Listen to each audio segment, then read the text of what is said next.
They say you never really know what happens behind closed doors. As 84-year-old Arthur Mason crossed the threshold of his son's house in Denver, a cold sense of unease ran down his spine. His entire life had been defined by his independence and the fresh air of the small town of Stowe, Vermont. But a complicated hip surgery had forced him to make a difficult decision to move in with his son, Ryan, and his daughter-in-law, Allison. From the very first moment, he felt that something was wrong.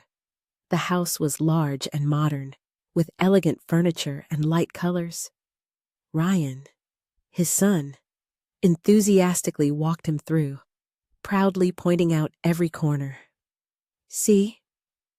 Dad, Allison, and I thought of every detail to make you comfortable," Ryan said with a bright smile. "But Mr. Mason's eyes landed on Allison, who was watching from the kitchen. Her expression wasn't welcoming. It was cold and scrutinizing, as if she were weighing and measuring his every move. A strong sense of foreboding rose in him, a feeling that this seemingly perfect house was hiding a dark secret. "Before we begin, brew a cup of tea, wrap yourself in a warm blanket, and press 2 to start with him. If you've ever been hurt by family, leave a 5 so he knows he's not the only one. Before we start, please take a moment to like and subscribe. Try to watch the videos as long as possible by watching more often. YouTube will promote these stories to a larger audience, grow your channel, and bring you more interesting things. Let's start now. If you're listening from anywhere in the world, leave a comment and subscribe, because some truths need to be spread even if they shake your beliefs. Some stories, no matter how painful, must be told. And this house was one of those stories. Its perfection was unnerving. The furniture was immaculate. Large windows let in a soft light, and the modern decor looked like something straight out of an interior design magazine.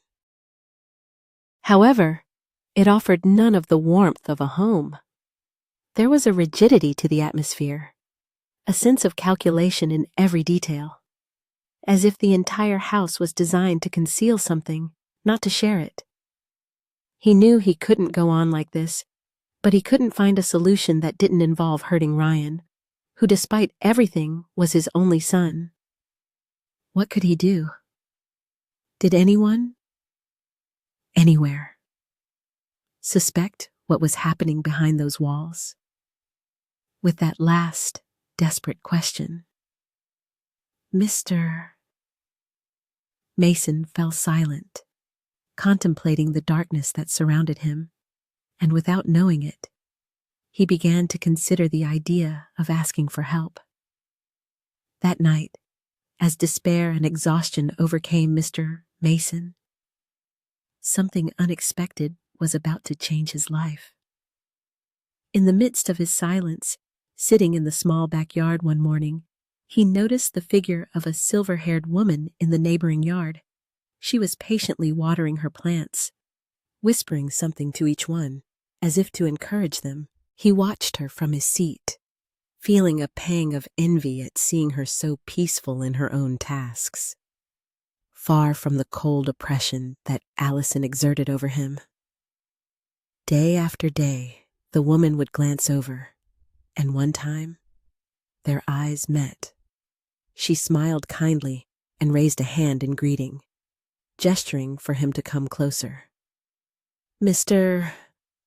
Mason rose slowly, grabbing his cane, and made his way to the fence that separated the 2 yards.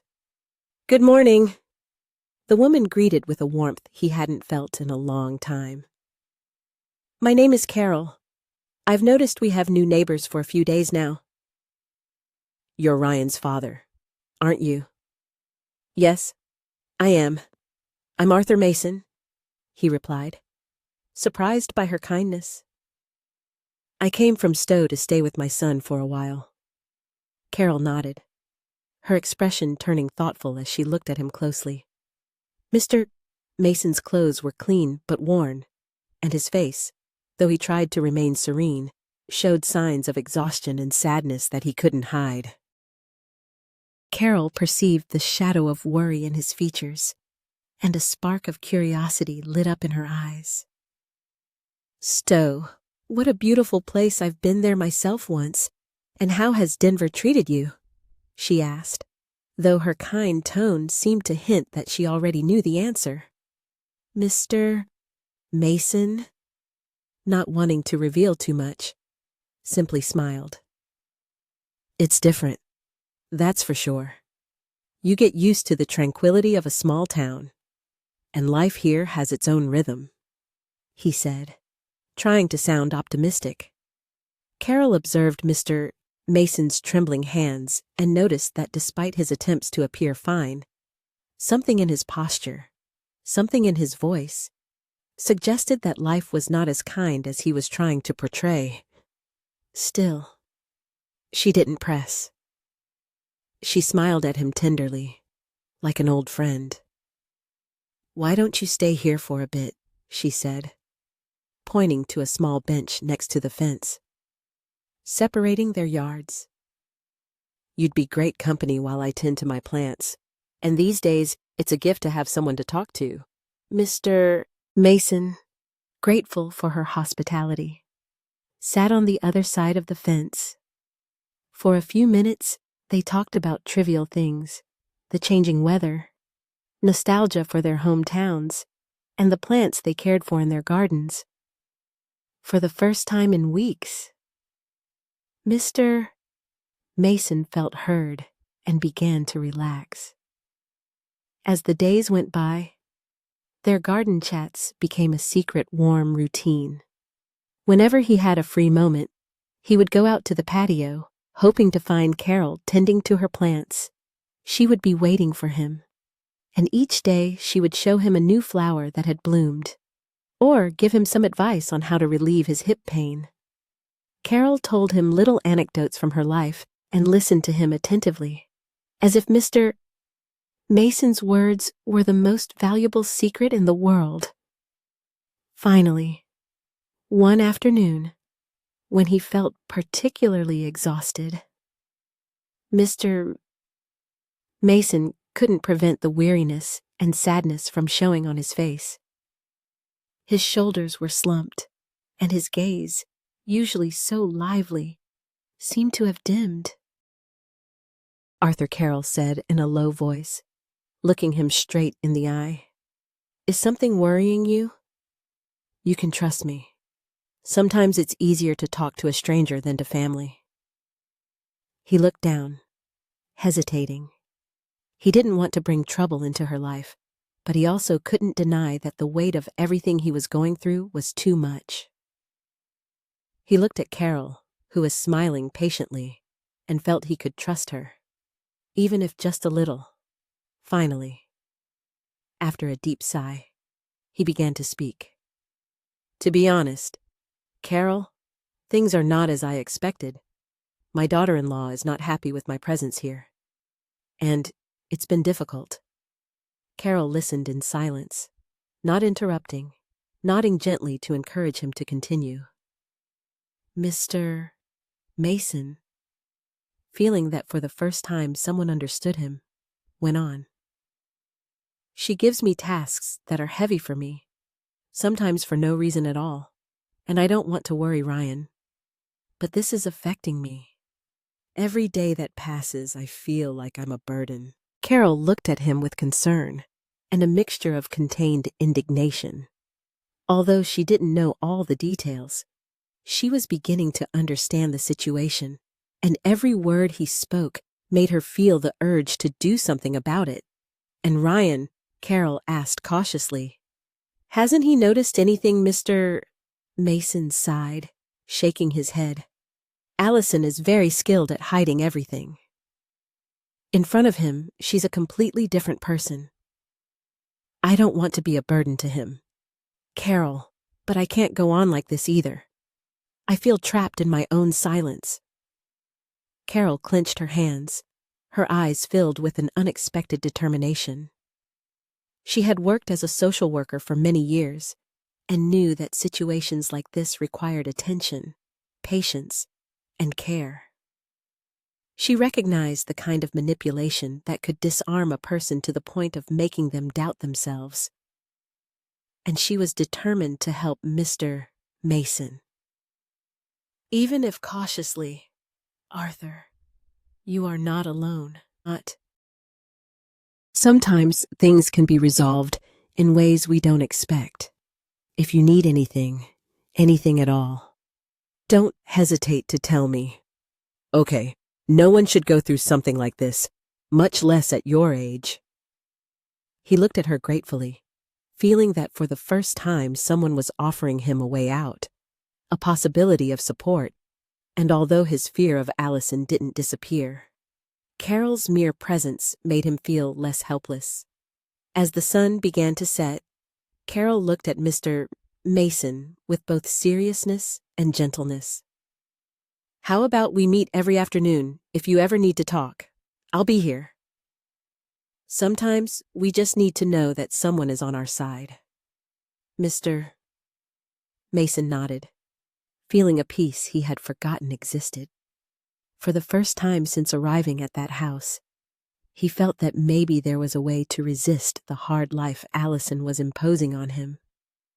That night, Mr. Mason returned to his room with renewed hope. As the house fell silent, he told himself that although his situation hadn't changed, at least he had someone who listened and understood him. And in his mind, a small but firm seed of hope began to sprout. But just as he was about to fall asleep, he heard a conversation in the living room. It was Allison, talking on the phone again, and this time her voice was clearer. Yes, Carol is the neighbor. Don't worry, everything is under control. But if anyone asks, tell them we don't know anything. The impact of Allison's words resonated in Mr. Mason's mind all night. If anyone asks, tell them we don't know anything. That phrase, spoken with such disdain and coldness, made him doubt his daughter-in-law even more. What was it they weren't supposed to know? Why was Allison referring to Carol so suspiciously? At dawn, a feeling of unease and distrust invaded him, making him feel even more trapped. Something in that house was worse than he had imagined, but he still couldn't fully understand what it was. That same morning, Mr. Mason went out to the garden, hoping to see Carol, as they had grown accustomed to doing in the recent afternoons. However, the garden was empty, and he felt a slight pang of disappointment. It had been a long time since a conversation had brought him as much peace as the ones he shared with her, who always offered advice or a kind smile that relieved him. While he waited, he tried to distract himself by looking at the plants and the birds fluttering from one side to another.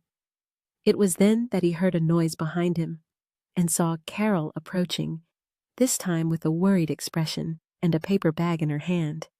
Since they had met, Carol had maintained a serene demeanor, but this time her face reflected something different, something between doubt and resolution.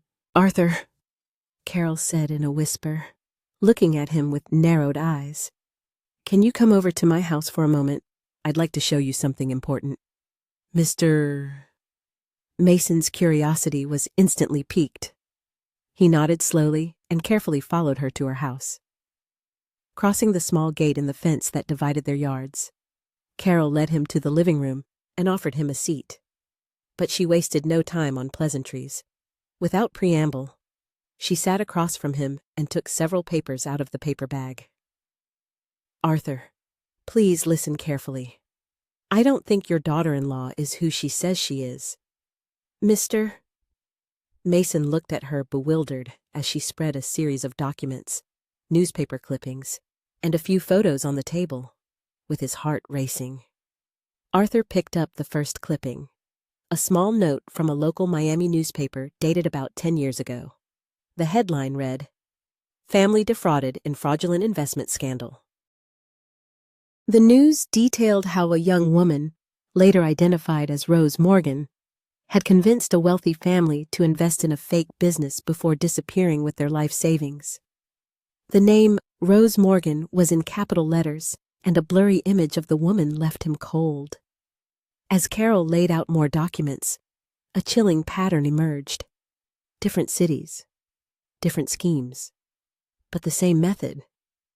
Rose Morgan preyed on trusting individuals, particularly the elderly or those in vulnerable positions.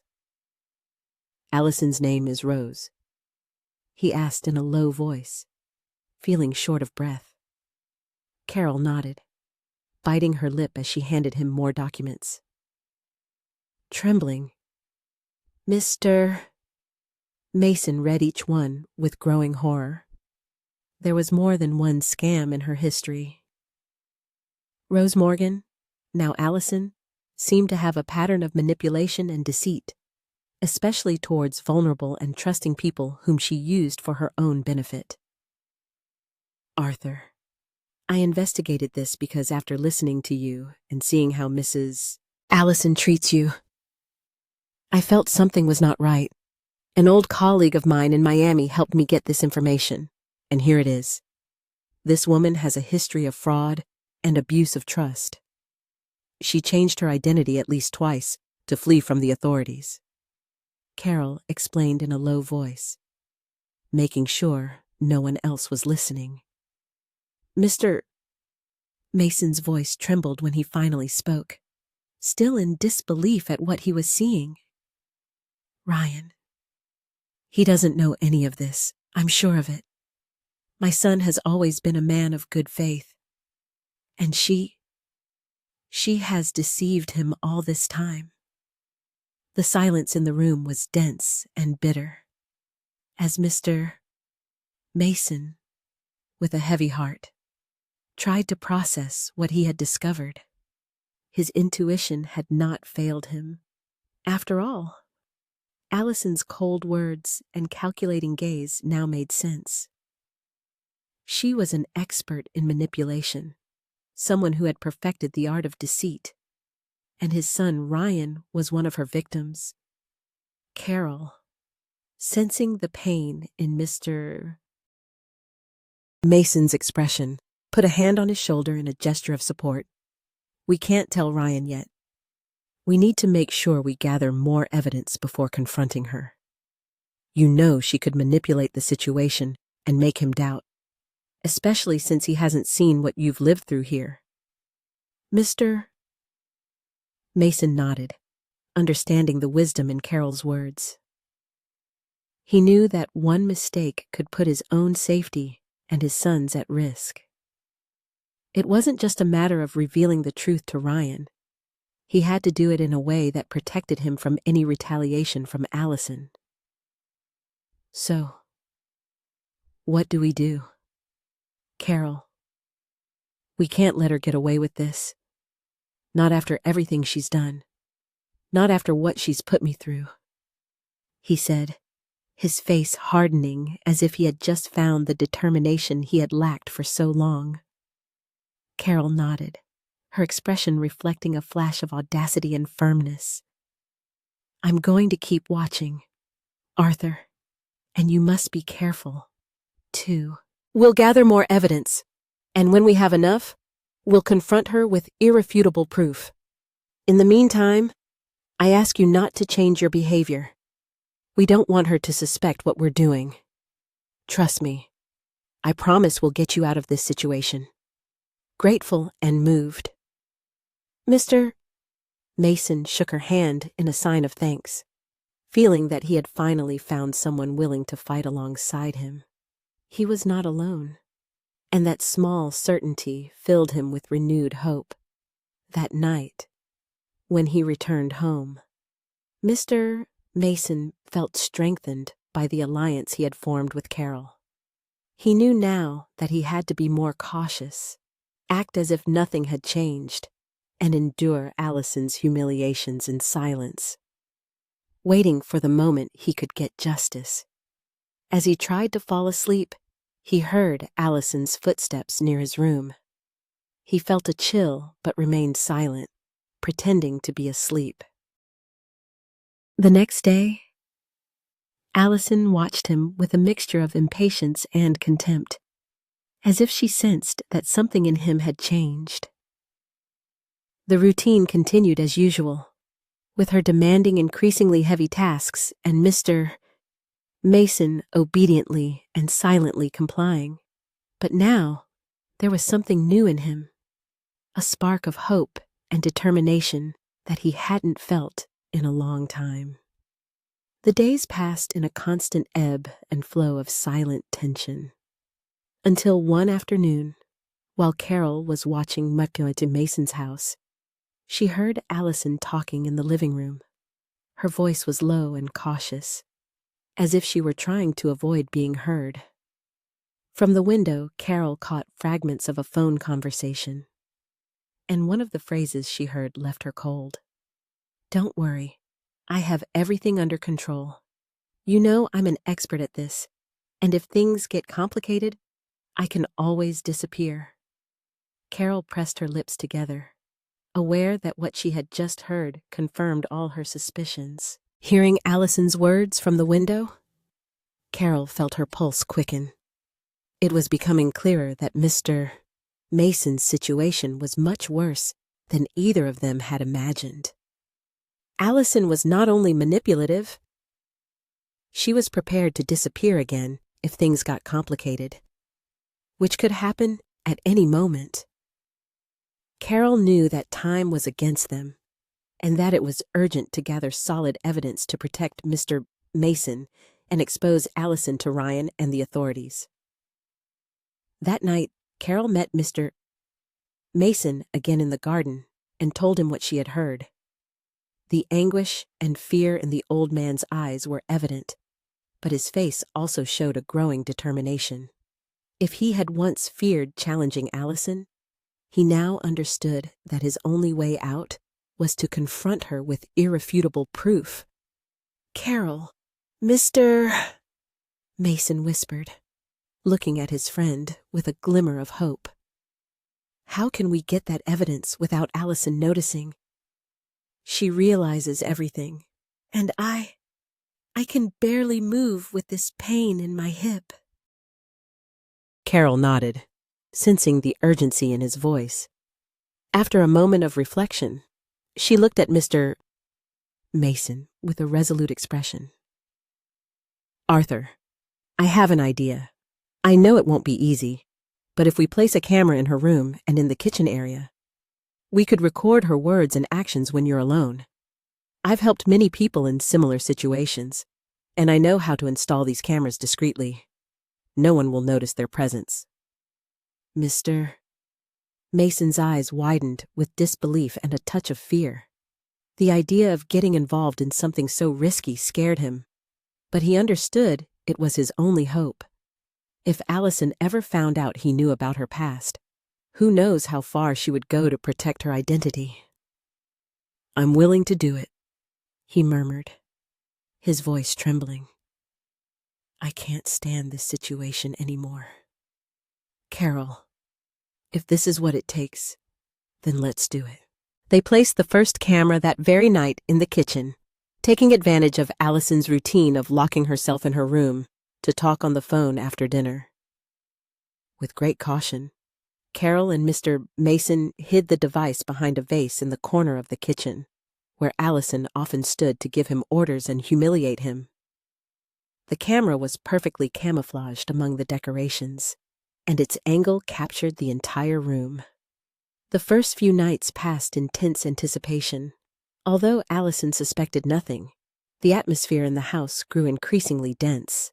Mr. Mason performed his chores with a weary body, but a heart pounding with anxiety, wondering if tonight would be the night they captured the evidence they so desperately needed. And finally, it happened. One night, as he was washing the dishes, Allison approached and watched him with her arms crossed, letting out an impatient sigh. "My Mr. Mason, you're so slow at doing things." "Why don't you try to hurry up?"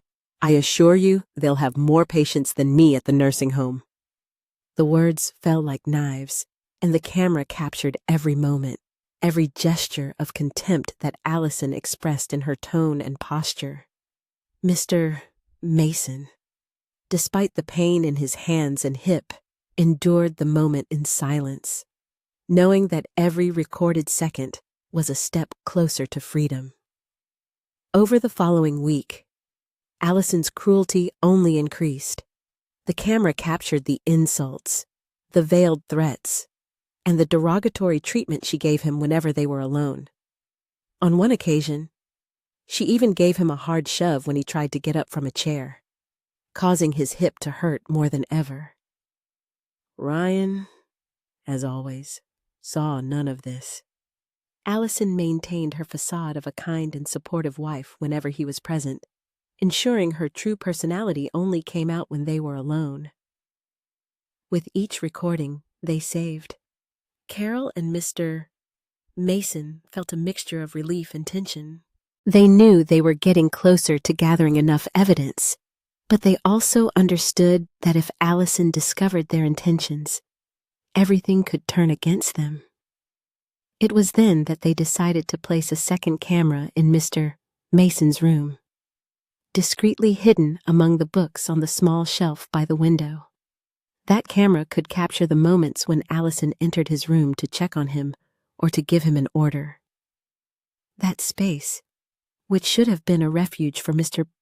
Mason, had become a place of constant surveillance and anxiety.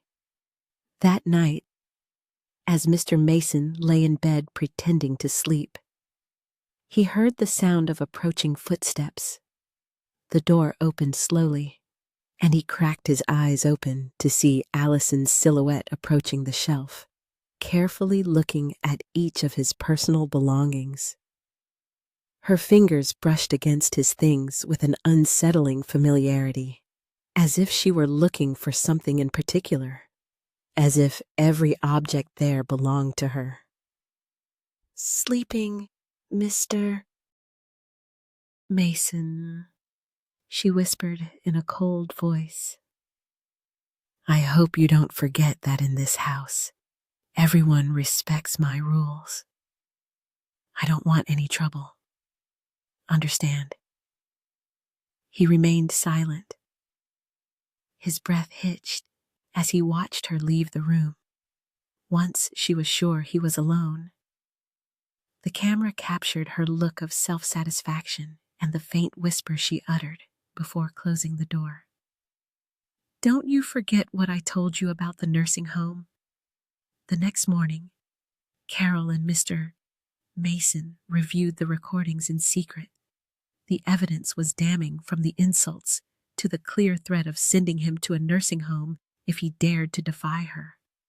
The recordings captured every expression on her face and every venomous word Allison let slip in her moments of cruelty.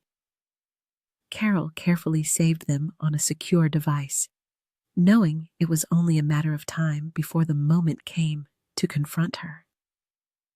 "We're close, Arthur, but we must be patient a little longer," Carol said, her voice reflecting both compassion and firmness. Mr.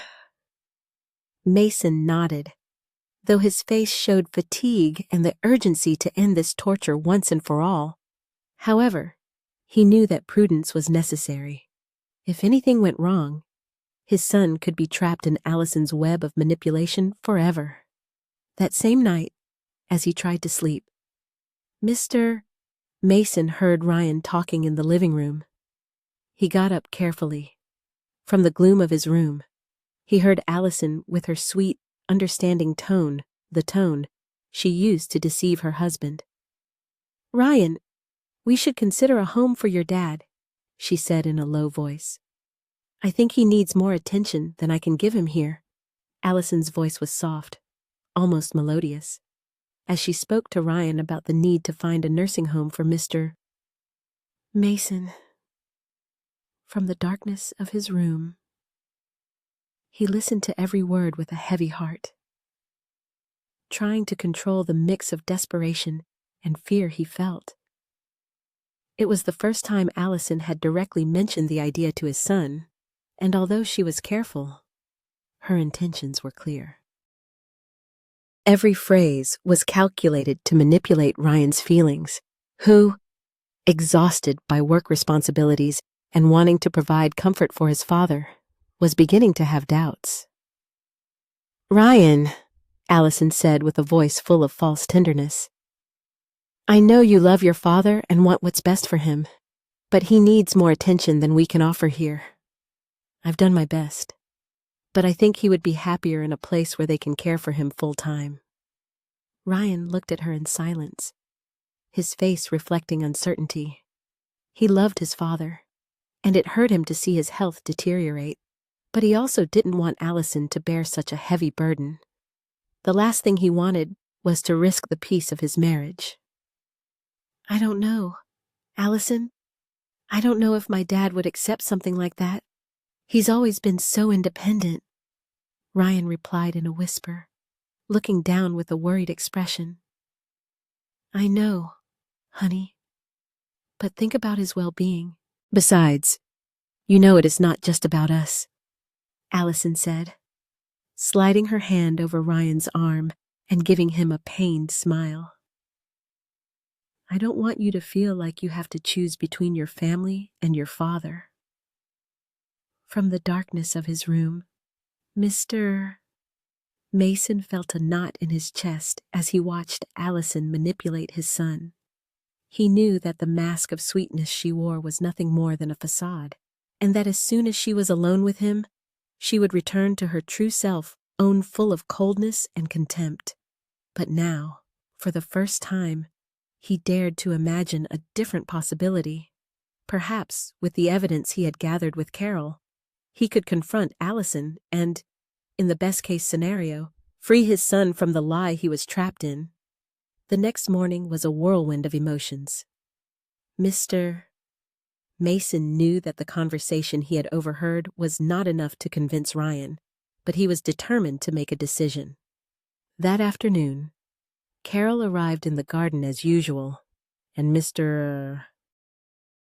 Mason, with his heart in his hand, told her everything he had heard the night before. Upon hearing his words, Carol didn't hesitate for a second. "Arthur, we have enough. It's time to show Ryan the truth." Mr. Mason nodded, his gaze reflecting both fear and a renewed resolution. This was the moment he had been waiting for, and although he knew the situation could become tense, he could no longer allow Allison to mistreat him for another day. Together, he and Carol carefully prepared the recordings. Every insult, every humiliation, and every threat was there, captured in those videos that would serve as silent witnesses to Allison's cruelty. When Ryan came home that night, Carol intercepted him before he could go inside. Her tone was serious, and her gaze firm. "Ryan, we need to talk to you. It's urgent. I think this will change everything you think about what's happening here." Ryan frowned, puzzled by the seriousness in Carol's voice. Mr. Mason, standing beside her, kept his head down, fighting the nerves that were beginning to take hold of him. Ryan looked at his father, who could barely hold his gaze, and felt a mixture of concern and bewilderment. "What's going on?" Ryan asked, his brow furrowed. Carol exchanged a look with Mr. Mason before answering, delicately pulling out the device where they kept the recordings. "Ryan, this is something your father and I have been collecting for a while. Before you see what's on here, I want you to know that it hasn't been easy for Mr. Mason. But it's important that you know the truth about how Allison has treated him when you're not around, confused and visibly nervous." Ryan took the device. For several minutes that felt like an eternity. He watched in silence every video, every recording that documented the abuse Allison had inflicted on his father. Disbelief took over his face. He couldn't believe that the woman he loved, who had sworn to care for his family, was capable of such cruelty. Every word and every gesture of contempt that Allison had thrown at his father was reflected on the screen. And with each passing second, Ryan's face hardened, filled with a sadness and a rage he had never experienced before. Why? Why didn't you tell me, Dad? Ryan asked, his voice breaking, looking at his father with unshed tears. Why did you endure this alone, Mr. Mason sighed, feeling the weight of everything he had kept silent to the guilt, the fear, and the accumulated pain of weeks reflected on his face. I didn't want to cause you trouble, son. I thought Allison was just upset about my presence, and I didn't want to be a burden to you. But I couldn't take it anymore. I needed you to see the truth. Ryan nodded, and suddenly his expression hardened. I'm going to talk to her. I can't let this continue, he said with a determined voice, his jaw tight as he headed for the door. Carol and Mr. Mason exchanged a worried look, knowing that the confrontation with Allison could trigger an unpredictable reaction. But Ryan was determined. Upon entering the house, he found Allison in the living room, her carefree expression changing when she saw her husband's tense gaze. Allison, Ryan said, his voice cold and controlled. I need you to explain something to me. All this time you've been lying to me. Why did you hide how you've been treating my father? Allison blinked, taken aback by the question, but quickly tried to regain her usual composure. What are you talking about? Ryan? What are you implying I've always been kind to your father? You know I've only tried to help him, she replied in an offended and feigned hurt tone. Ryan shook his head, pulling the device from his pocket and showing the recording. Allison looked at the screen, and in an instant, her face transformed. The expression of surprise gave way to a contained fury, as if she suddenly understood that she had lost control. This is ridiculous, she said, her voice now filled with desperation. Are you going to believe a bunch of manipulated videos? You know very well that everything I do is for the good of this family. Ryan remained silent, watching her with an implacable gaze, and Allison, seeing that she couldn't convince him, changed tactics. Her tone became threatening, and her words revealed a side of her he had never seen before. Listen to me carefully.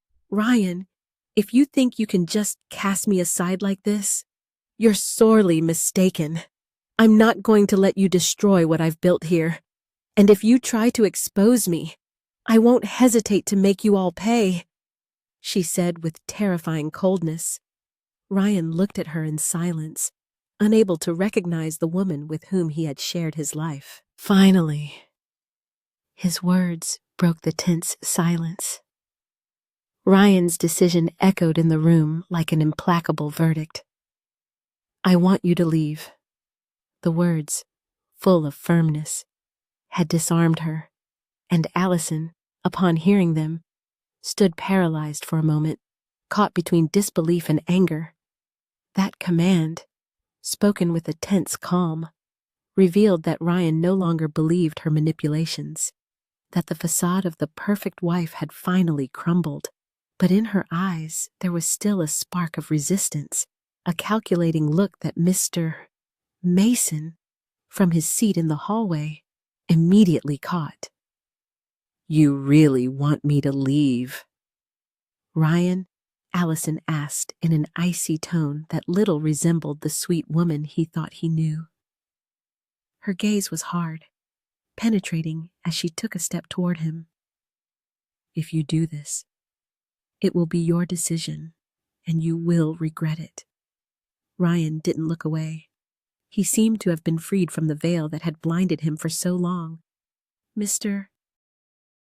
Mason felt his heart race, watching cautiously, not knowing how this confrontation would end.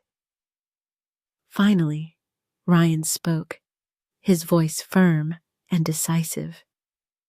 Yes, Allison, I want you to leave, and this time, I'm not changing my mind. Allison looked at him with contempt, as if he were suddenly nothing more than a stranger.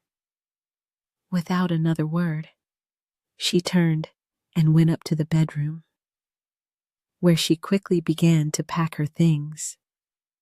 Her mind, however, was not on the objects she was throwing into her suitcase. She was thinking about the evidence they had gathered, the recordings, the public shame she would face if it all became public.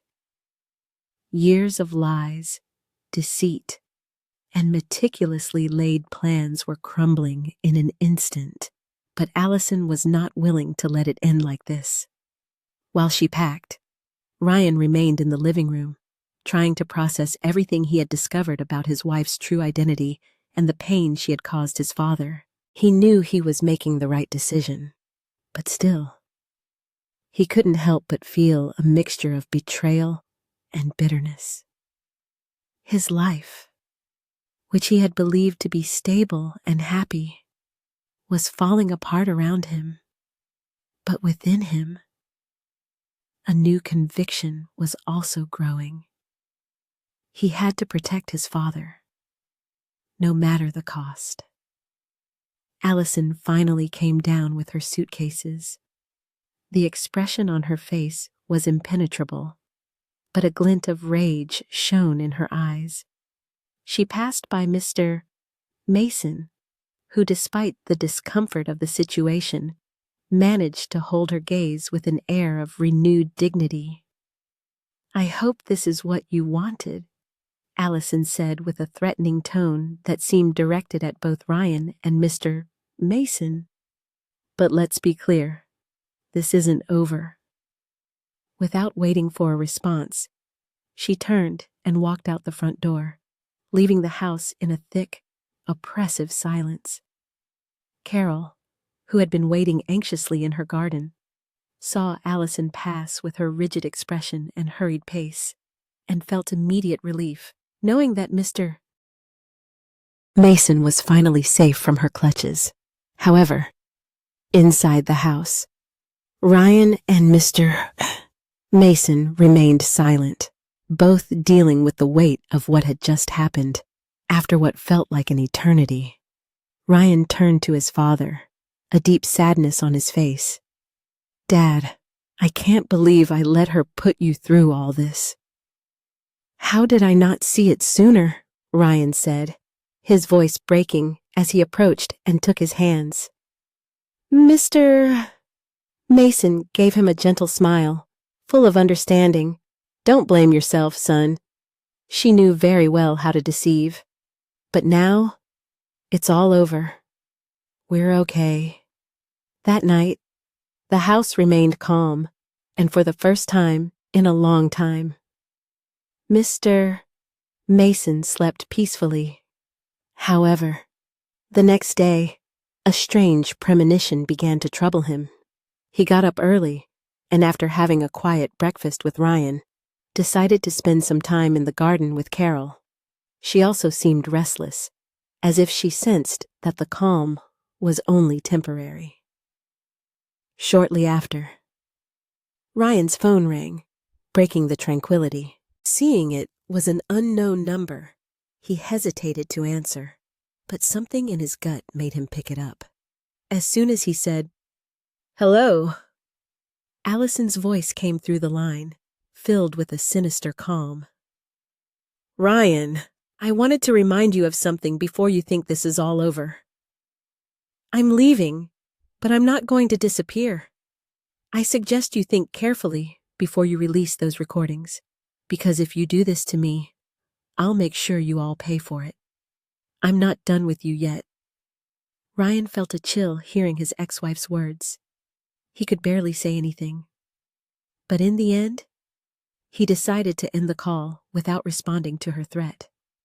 After hanging up, he stood in silence, staring at the phone as the weight of Allison's words made him feel a mixture of worry and anger. Allison had made it clear that she had no intention of giving up, that her anger would not fade so easily. When he shared what happened with Mr. Mason and Carol, they both exchanged worried glances. Even though Allison was gone, they knew her threat was not empty. Her capacity for manipulation and her cruelty had been made clear. And now that she felt she had lost everything, it was hard to predict how far she might go. We have to be prepared. Ryan, Carol said with a firmness that surprised even Mr. Mason. We know what she's capable of, and we need to make sure that if she comes back, she's under control. Maybe it's time to talk to the authorities and prevent any future situations. Ryan nodded, his jaw tight, knowing that her suggestion was the right thing to do. Allison wasn't just a scorned woman. She was someone who could put his family's life at risk, and he couldn't let fear allow her back into their lives. However, at the same time, the memory of the years they had shared together made a shadow of pain wash over him. Carol, with her experience and contacts, began to plan a strategy to protect the family and gather enough evidence to prevent Allison from threatening them again. But deep down, both she and Mr. Mason knew that Allison's threat, however vague, was real and tangible. That night, in her last call, Allison left a message on Ryan's voicemail that was even more disturbing. Don't underestimate me. I always come back. Allison's words echoed in Ryan's mind like a sinister refrain. I always come back. That final message, left on his voicemail, had put Ryan and Mason in a state of constant alert. Although she had physically left the house, the threat of her presence continued to weigh on them like a shadow that refused to dissipate. During the first few weeks after her departure, the family tried to return to a normal life, but a trace of fear lingered in the air. Ryan strived to stay strong in front of his father, hiding his anguish and the weight of betrayal. But every time his phone rang, his heart skipped a beat.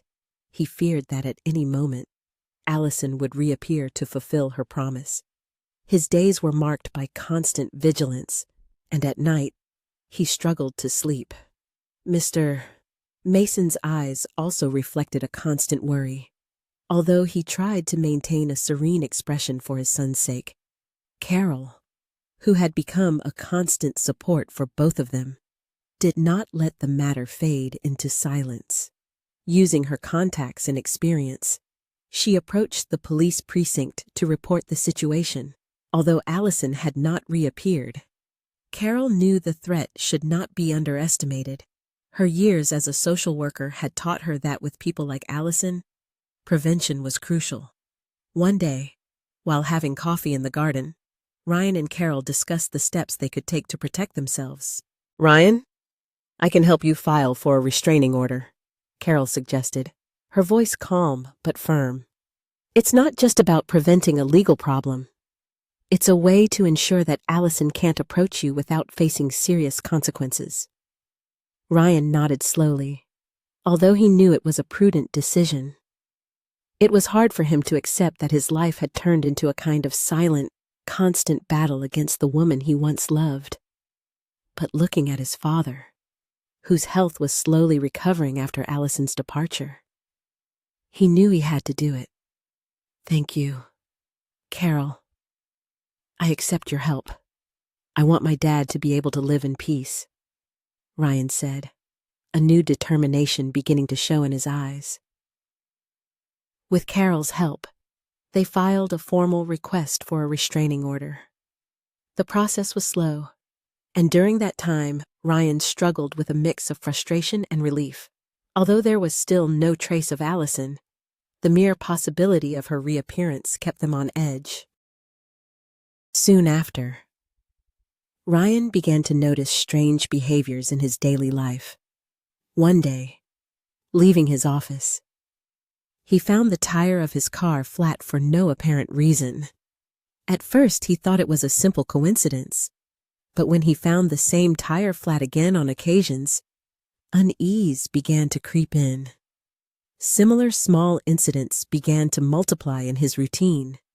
He received calls at irregular hours that would hang up as soon as he answered, and a couple of times, he thought he saw a familiar figure in the distance watching him, though she would disappear before he could identify her. Carol, always perceptive, noticed Ryan's growing anxiety. "Ryan, it's possible Allison is trying to intimidate you from a distance. People like her enjoy causing distress to maintain control," she explained, trying to reassure him and advising him to document every incident, while Ryan tried to manage the tension. Mr. Mason also began to feel the effects of Allison's latent threat. Although he tried not to share his fears with his son, at night, sleep became elusive, and any noise made him jump. The tranquility he had begun to enjoy after Allison's departure was starting to crumble. One afternoon, while resting in the garden, an envelope with no return address appeared at the door. Upon opening it, Ryan found a letter written in a handwriting he instantly recognized. It was Allison. The words on the paper were short but loaded with malice. "You thought you could get rid of me, but this is just the beginning. No one takes what's mine from me." Ryan felt a mixture of anger and fear. The threat was clear, and now he understood that Allison had no intention of disappearing, but of staying close, watching from the shadows, ready to strike when she felt most secure. He put the letter in a drawer without mentioning anything to Mr. Mason so as not to worry him further, but he shared the situation with Carol, who did not hesitate to take the letter as additional evidence to the authorities. "This is not just a threat. This woman fully intends to keep causing trouble," Carol said firmly as she presented the envelope to the officers, hoping it would expedite the restraining order process. The days passed, and Allison's invisible presence became more noticeable in the details of their lives. Ryan had installed security cameras around the house, but so far they had not recorded anything concrete. It was as if Allison knew how to avoid being caught, thwarting every attempt to protect themselves. One night, as Ryan was returning home from work, he noticed a figure in his rearview mirror, a dark car that had been following him for several blocks. He sped up, turning at several corners to try to lose it, but the car continued behind. Maintaining a calculated distance, almost as if it were a game. When he finally reached his street, the car stopped at the other end of the block, and Ryan took the moment to quickly enter the house. His breathing was rapid, and his pulse was racing, but when he peeked out the window, he noticed the car had vanished, disappearing into the darkness of the night. That same night, he decided to tell Mr. Mason what had been happening. His father listened in silence, and although he tried to remain calm, Ryan could see the fear in his eyes. "Son, she's not going to stop.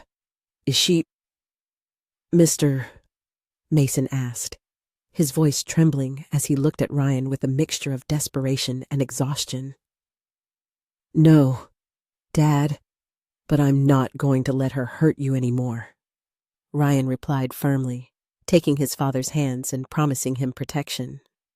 The memory of the past was a persistent shadow, moving in silence, lurking from a distance, waiting for the opportune moment to return. And as the night wore on, a question lingered in the air. How far would Allison be willing to go in her quest for revenge? The threat of Allison continued to loom, a persistent echo that Mr.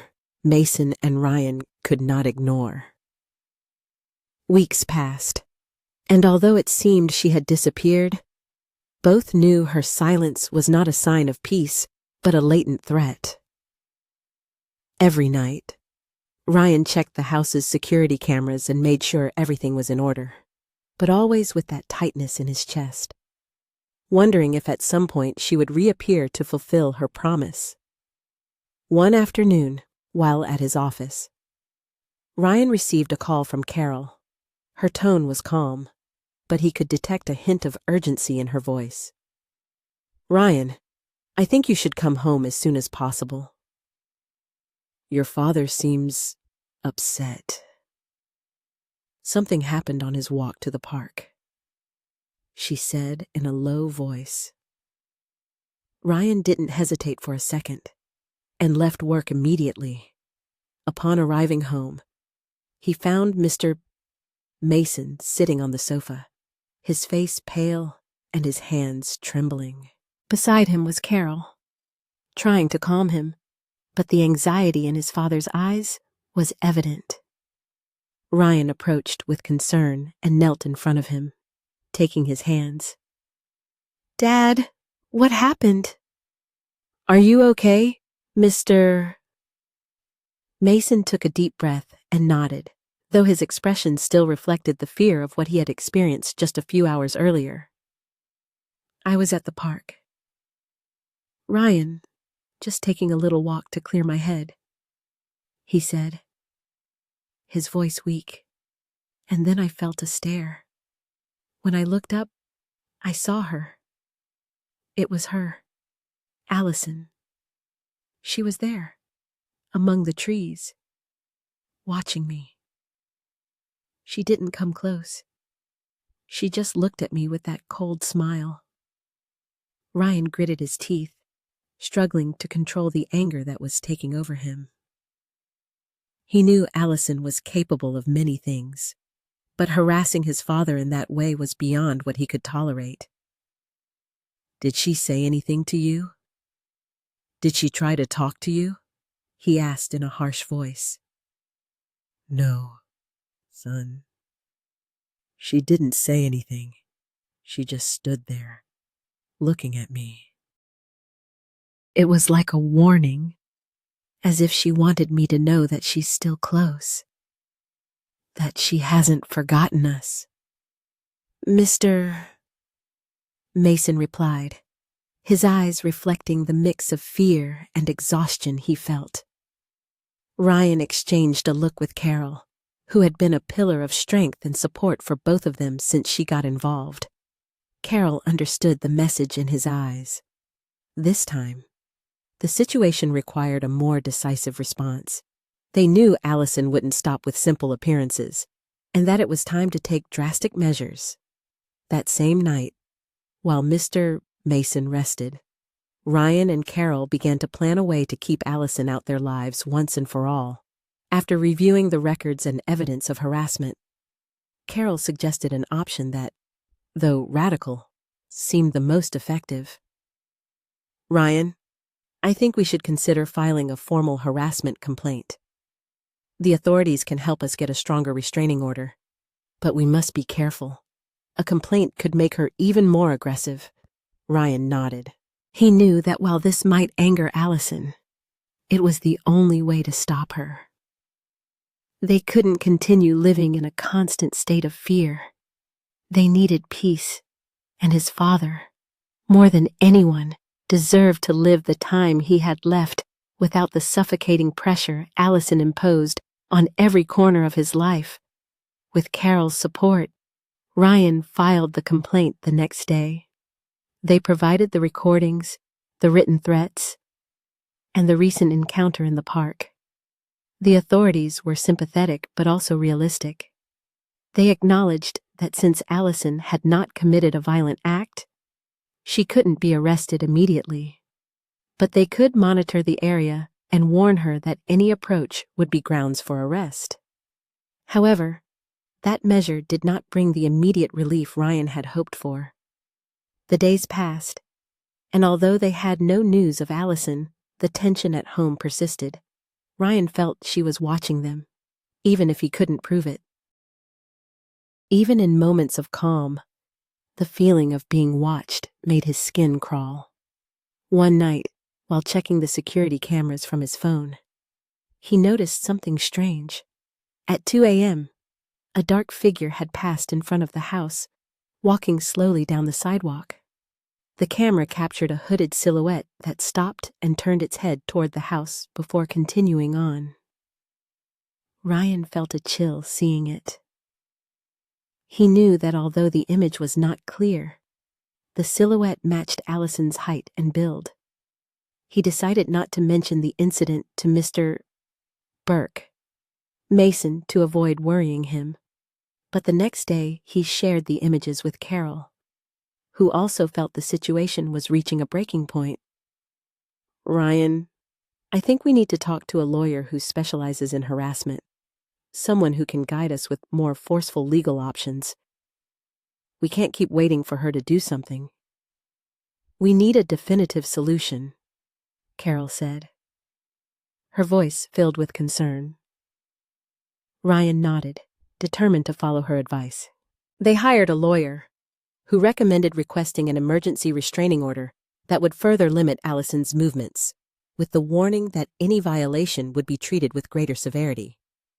It was an extreme measure, but they knew it was necessary to protect Mr. Mason's peace. The lawyer also suggested something else: installing additional security devices, including cameras on the exterior of the house and an alarm system that would alert the authorities in case of an intruder. Despite the discomfort of turning their home into a kind of fortress, Ryan agreed. He knew it was the price of regaining the peace Allison had shattered. That same night, while checking the final security adjustments, Ryan received another call from an unknown number. When he answered, he only heard silence on the other end of the line. For several seconds, no one spoke, and Ryan felt his anxiety grow. Finally, he heard a faint breath and then a familiar voice whispering, "You really think a few gadgets are going to keep me away?" Before Ryan could respond, the call was disconnected. He hung up the phone, his heart racing, feeling Allison's words envelop him in a fear he could barely control. That cold, calculating voice, that insinuation that she could bypass any attempt to protect themselves, confirmed what Ryan and Carol had feared from the beginning. Allison was determined to make their lives impossible, and she had no intention of stopping. That night, Ryan could barely sleep. The images of Allison's silhouette in front of his house and the threatening tone of her voice on the call seemed to repeat in his mind like a persistent warning. He knew he had to stay calm and be strong, especially for his father, who, despite his efforts to remain serene, had begun to show constant signs of anxiety. Mr. Mason would get up in the middle of the night to check that the doors and windows were securely locked, and his days became quieter, marked by a tension he couldn't hide. The next morning, Ryan and Carol decided it was time to do something more. They spoke with the lawyer, who suggested they hire a private investigator. Perhaps if they could document Allison's movements, they could gather enough evidence to strengthen the restraining order and request that additional legal measures be taken. Ryan accepted the suggestion, knowing that every step brought them closer to a solution, however slow and exhausting. The investigator, a serious man of few words named Charles, was sympathetic to the situation. He had dealt with other harassment cases, but what they told him about Allison left him with a sense of unease. He knew that in many cases, harassers could escalate their behavior to dangerous levels, especially when they felt they had lost control. "I'll do my job quietly. I want you to go on with your normal lives and not change your routines," Charles said, his tone professional but with a warning in his words. Allison is clever. But over time, something always slips through. The key is patience. Charles began to watch the house and document any movement that could confirm Ryan's suspicions. For the first few weeks, there were no major signs of Allison. The night seemed quiet, and gradually Ryan and Mr. Mason allowed themselves to regain a certain normality. Still, Carol did not let her guard down. Every day, she kept in touch with Charles, who sent them a daily report, though it was always the same. No trace of Allison, but that calm was only a temporary truce. One morning, around 3 a.m., the security cameras picked up something in the backyard. A dark figure had managed to get past the fence and was moving slowly, as if looking for something or someone. Ryan, who slept with his phone nearby, received a notification from the camera, and when he opened it, he felt his stomach clench. The figure, though blurry in the darkness, had the same height and build as Allison. He carefully woke Mr. Mason, and they both stared at the image on the phone screen, trying to decide what to do. But before they could react, the figure disappeared over the fence just as it had arrived. Mr. Mason leaned against the doorframe, visibly shaken, and Ryan felt his father's anguish fill him with anger. This invasion was confirmation that Allison had no intention of leaving them in peace, and that they were in danger. The next day, Ryan shared the video with Charles, who reviewed it carefully but could not confirm with certainty that it was Allison. It could be her. "But I need something clearer," Charles said with a gesture of frustration. Still, he decided to double the surveillance and focus on the area around the house at night, knowing that sooner or later he would catch something concrete. A few more days passed, during which exhaustion began to take its toll on everyone. Ryan tried to concentrate on work, but every notification on his phone, every shadow in the garden, reminded him of Allison's constant threat. He knew this state of tension couldn't last forever, that his father couldn't handle so much pressure, and that they themselves were at their limit. Finally, one night when everyone in the house was deep in sleep, a loud noise woke them with a start. It was the sound of a window breaking in the living room. Ryan jumped out of bed and headed downstairs, closely followed by Mr. Mason, who had woken up alarmed. When they reached the living room, they saw a rock on the floor and scattered glass all over the room. In an instinctive move, Ryan approached the broken window and saw a dark figure disappear into the shadows of the street. Charles arrived minutes later with a worried expression on his face. Seeing the damage, he knew the situation was becoming increasingly aggressive and dangerous. And he himself knew they could not continue to allow Allison to intimidate them in this way. "I'm going to intensify the surveillance. But this time, we need to set a trap. If she tries something again, I want it recorded once and for all," Charles said with determination. That night, Ryan, Mr. Mason, and Carol discussed the strategy Charles had proposed. They would place hidden cameras in the living room and the front yard, and leave some lights on to simulate that someone was awake. If Allison returned, this time they would have clear images they could use as definitive proof to stop her. The following days were extremely tense. Every time night fell, Ryan, Mr. Mason, and Carol kept a silent vigil, waiting for the moment Allison would make a mistake. They knew she would probably realize something was happening, but they trusted that her impulse to control everything would make her act. Finally, after a week of waiting, the garden camera caught the movement they had been hoping for. Allison had returned, and this time she approached the front door cautiously, trying to look through the windows to make sure everyone was asleep. Charles, who was monitoring in real time from his car parked nearby, messaged Ryan and called the local authorities. They knew they only had a few minutes, but everything was ready for the denouement. Allison moved with an unsettling precision, with gloves on her hands. She checked the windows and headed toward the side of the house, right where the hidden cameras were. Ryan and Mr. C's. Too wide. Mason watched from the screen as she tried to force a window open with a determined expression on her face. Charles and the police arrived instantly. The patrol car lights illuminated the garden, and the sound of the sirens broke the night's silence, causing Allison to retreat in surprise. Before she could escape, the officers surrounded her. Ryan and Mr. Mason came out into the garden, watching as Allison, trapped, tried to maintain her composure, though her eyes shone with a mixture of anger and desperation. "You really thought you could get rid of me," she said, with a bitter smile as the police handcuffed her. Her tone was defiant, but Ryan and Mr. Mason did not let her words affect them. "Not anymore.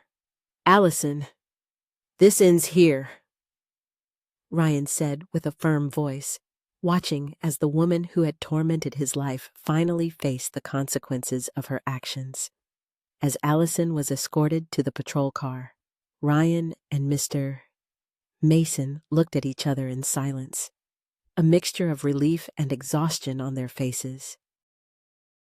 They knew there was still a long legal process ahead, but that capture represented the first step toward the peace they had so desperately sought. That night, Ryan and his father returned inside the house. They felt the weight of a long and painful struggle, but also a renewed sense of hope.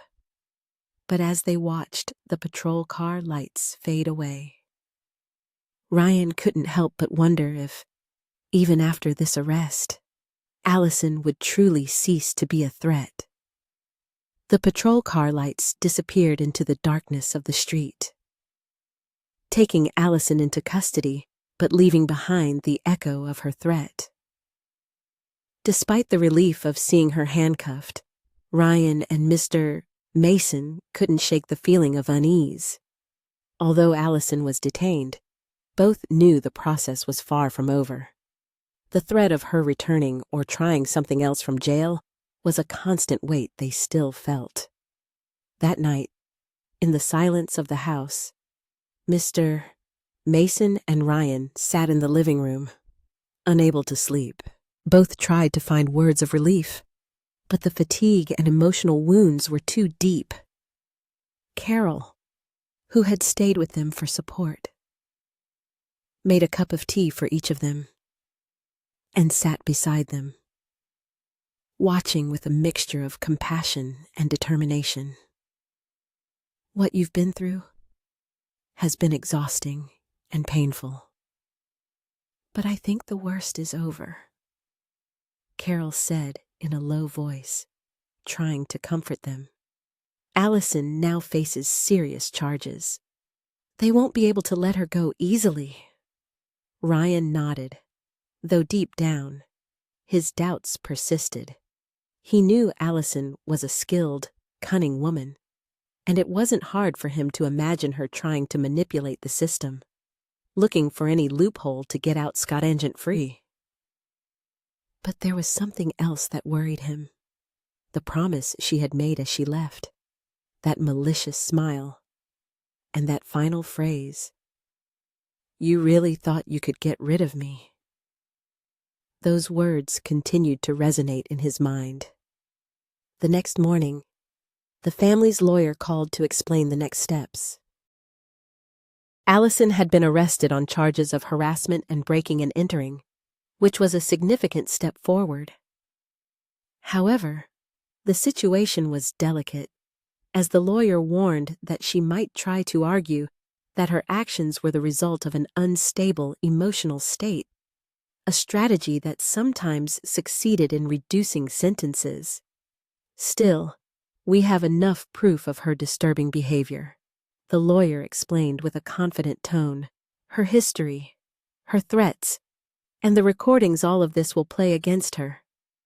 But I must warn you that in cases like this, the defense can become unpredictable. Allison could use her manipulative skills in court, so we must be prepared. Ryan and Mr. Mason exchanged worried glances. The lawyer continued to explain the legal procedures and advised them to stay vigilant and be patient, as the trial could drag on for months. Despite the grueling wait ahead, both knew that this process was the necessary path to protect their peace and security. In the following days, the house began to feel a sense of tranquility. The investigator, Charles, informed them that there were no signs of new contact attempts from Allison. However, one afternoon, while going through the accumulated mail, Ryan found an envelope with no return address. Opening it, he discovered a handwritten note with a calligraphy he instantly recognized. It was from Allison. "Ryan, you underestimated me. This isn't over, and when you least expect it, you'll remember that nothing in this life goes unpaid.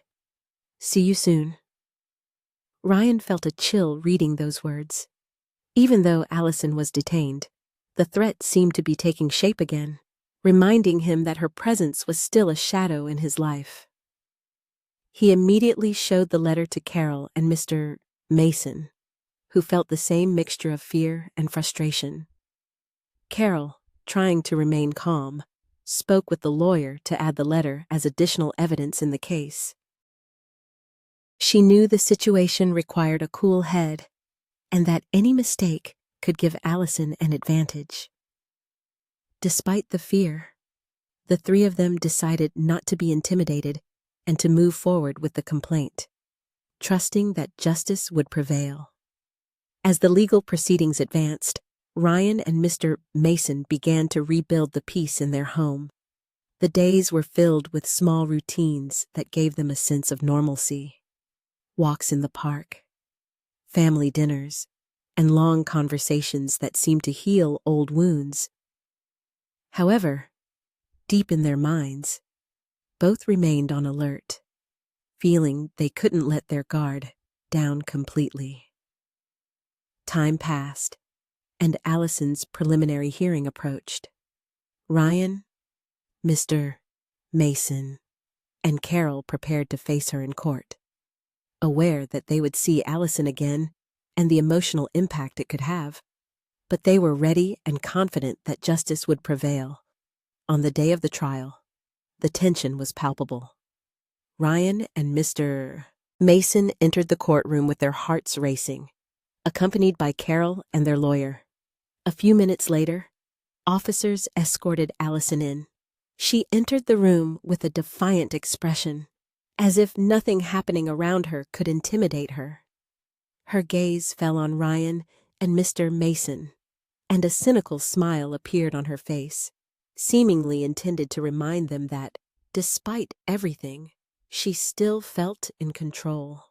Throughout the hearing, Allison used all her manipulative skills, trying to project an image of a victim. She argued that her actions were the result of an emotional crisis, and that all she had ever wanted was to save her marriage. Although her words were calculated and her gestures controlled, the evidence of harassment and the threatening letters spoke for themselves, gradually tearing down the image she was trying to build. The judge, serious and observant, listened attentively to each testimony, evaluating the truthfulness of everyone's words. Meanwhile, Ryan and Mr. Mason remained silent, watching Allison with the certainty that the truth was coming to light. The hearing was long, and at the end of that exhausting day, the judge announced that the verdict would be delivered in the coming weeks. Ryan felt a mixture of relief and exhaustion, but was sure that justice would fall upon Allison, ending that cycle of terror and manipulation. Back home, the atmosphere seemed lighter, as if the very structure of the house was breathing a sigh of relief. That night, after weeks of insomnia, Mr. Lee's Mason slept soundly, feeling that the nightmare was coming to an end. However, in the early morning, a phone call broke the silence of the night. Ryan, half asleep, answered the phone and heard a voice on the other side of the line. Ryan. The voice was whispery, weak, but unmistakable. Did you think this was over? Ryan remained silent for a long moment, still holding the phone, feeling the tension of the last few days begin to surface with all its force. His lawyer's voice had been clear and urgent. I need you to come as soon as possible. There was a nuance of gravity in his words that indicated this meeting would be decisive in confronting Allison, who always seemed one step ahead, ready to break every limit and cross any barrier to keep Ryan and his father in constant torment. Without wasting time, Ryan headed to the lawyer's office. That short journey was filled with thoughts and memories. Every corner of the city reminded him of the times he had shared a life with Allison, believing he had found true love in her. Now, that same woman had become his worst nightmare, a shadow that constantly threatened his peace and, above all, his father's safety. Upon arrival, the lawyer greeted him with a severe expression, motioning for him to take a seat. Without mincing words, he began to explain the situation frankly. Ryan, I have been reviewing the case in depth and have consulted with several colleagues who are experts in harassment and psychological warfare. Allison has committed several violations of the contact prohibition, and each of these threats constitutes solid evidence against her. However, as you have seen, her methods are stealthy and calculated. He paused, looking at him gravely. To ensure the case moves forward quickly, we need to take a more aggressive step. Ryan listened in silence, absorbing every word. The lawyer explained that since Allison seemed to have ways of evading the restrictions, the only viable option was to request an emergency protection order that could trigger a more rigorous and definitive judicial process. That order would involve extraordinary measures only applied in cases of extreme risk. This order, the lawyer continued, would prevent her from approaching or contacting you in any way. If she tries to communicate again, or if she shows up at your property, we could request immediate intervention from the authorities. I know it's extreme measure, Ryan, but I believe this situation can no longer be handled with ordinary precautions. Ryan sighed, feeling the weight of each of those words. He understood that the lawyer was right. Allison had shown she wouldn't stop, that each limit only incited her to challenge it further. Still, it was hard for him to accept that things had come to this point. As much as he tried to cling to the idea that she would give up, that at some point she would tire of her persecution, he knew that was just an illusion. Deep down, he had always understood that Allison's obsession was an endless threat. Let's do it, he finally said with a firm voice. There are no other options. My father and I need peace, and I won't let her continue to manipulate me. And likely, Allison would receive notification of the order in the coming days, which could make her react unexpectedly. Ryan, however, was determined to face the consequences. Any measure, no matter how extreme, was better than living in that constant state of fear and anxiety. As he left the lawyer's office, Ryan felt a huge weight begin to lift from his shoulders. That step, though difficult, was also a move toward the tranquility he and his father deserved. Upon returning home, his first thought was to call Mr. Mason, who had agreed to go to a temporary retreat in the countryside, away from all danger. Dad, how are you? Ryan asked, trying to sound relaxed. Mr. Mason's voice on the other end of the line sounded calm, though it was impossible for him to completely hide his fatigue. I'm fine, son.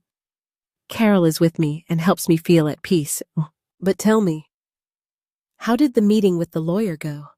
Did they finally make a decision about Allison? Ryan explained the plan, detailing the implications of the emergency protection order and the next steps they would have to take to ensure its effectiveness. Despite the distance, he could feel the tension in his father's breathing, who understood the gravity of the decision very well. Ryan. Mr. Mason began, his voice trembling. I know this hasn't been easy for you. I know you've done everything possible to protect me and face this situation. I just want you to know that I am very proud of you, and that no matter what Allison tries, we are not alone. I trust that this will be the last time we have to deal with her. His father's words filled Ryan with renewed strength, and together they decided that once the order was effective, Mr. Mason would return home. Both wanted to leave that stage behind and rebuild a life in peace. After hanging up the phone, Ryan felt a calm he hadn't experienced in a long time. Finally, the end of that nightmare seemed to be near. That same night, while reviewing the documents the lawyer had sent him, the doorbell suddenly rang, breaking the silence of the house. Ryan, surprised by the unexpected visit, cautiously approached the entrance, first checking through the peephole. He saw a courier holding a black envelope marked with the initials of a law firm. Mr. Ryan, the man asked when he saw him open the door. This envelope is for you, for urgent delivery. Ryan thanked the courier and closed the door, feeling a strange unease as he held the dark envelope in his hands. Upon opening it, he discovered a formal letter accompanied by a handwritten note in a script he instantly recognized. It was from Allison. Ryan, your attempt to stop me has only piqued my interest. You know very well that no order will be enough to keep me away. Don't forget I warned you that there are things you can never get back once they are taken from you. The coldness of those words, the implicit threat, made it clear to him that Allison was not simply challenging a restriction.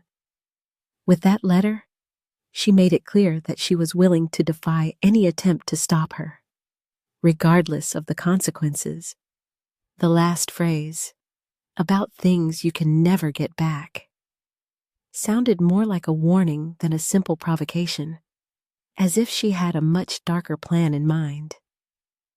Ryan put the letter away, feeling the tension build up in his chest again. Allison's words were a tangible threat, something that made it clear to him that distance was not enough to stop her obsession. However, his determination did not waver. He knew that any weakness on his part would only strengthen Allison, and he was determined to see the process through to the end. The next day, Ryan went to the lawyer's office again, bringing the letter as additional evidence to expedite the approval of the emergency order. The lawyer, seeing the threatening tone of the note, reaffirmed that they were on the right path and assured him that Ryan returned home that afternoon, exhausted but convinced that they had taken the first step on the path to peace.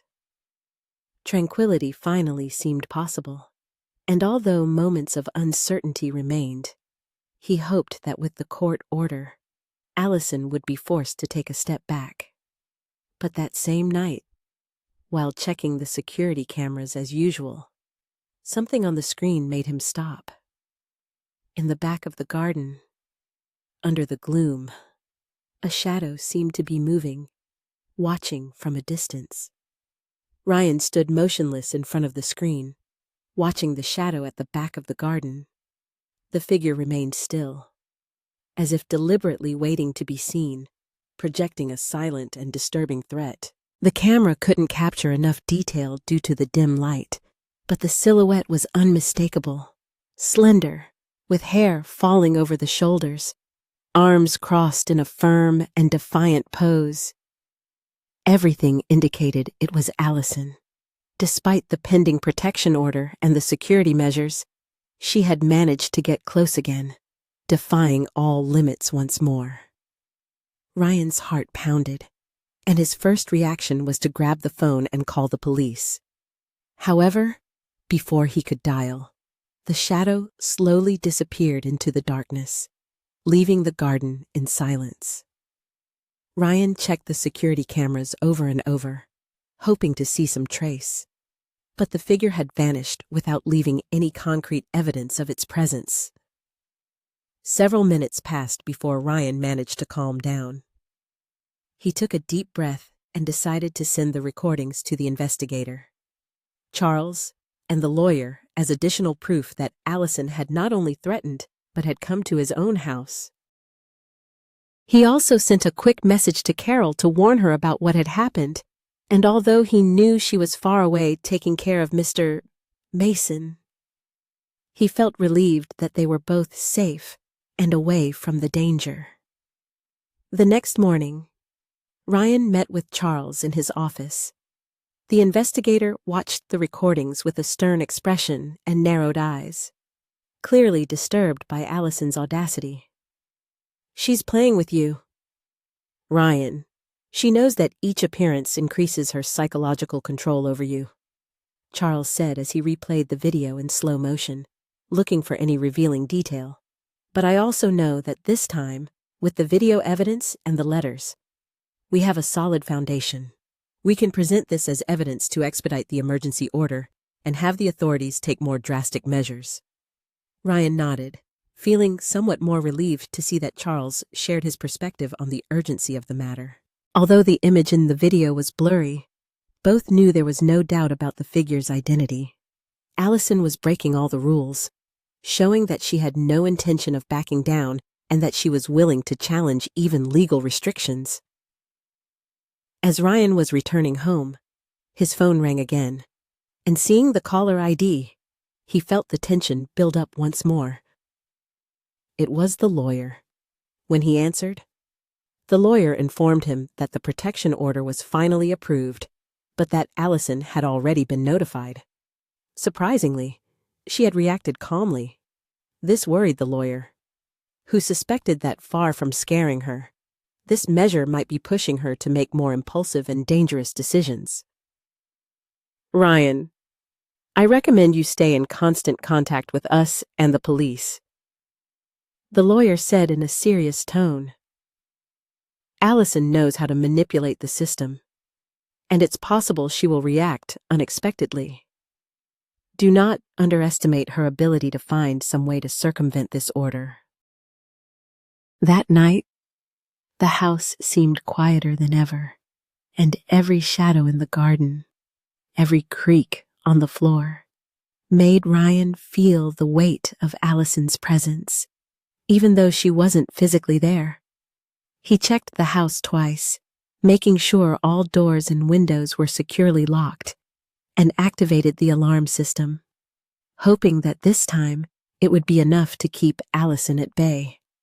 At midnight, as Ryan tried to fall asleep, his phone vibrated again with a notification from the security cameras. With a racing pulse, he took the device and checked the images.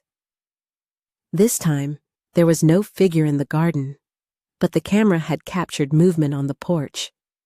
It was a small package, left carefully on the front step. Ryan got up, trying not to make a noise, and observed the package from the window. It was a sleek black box with no return address.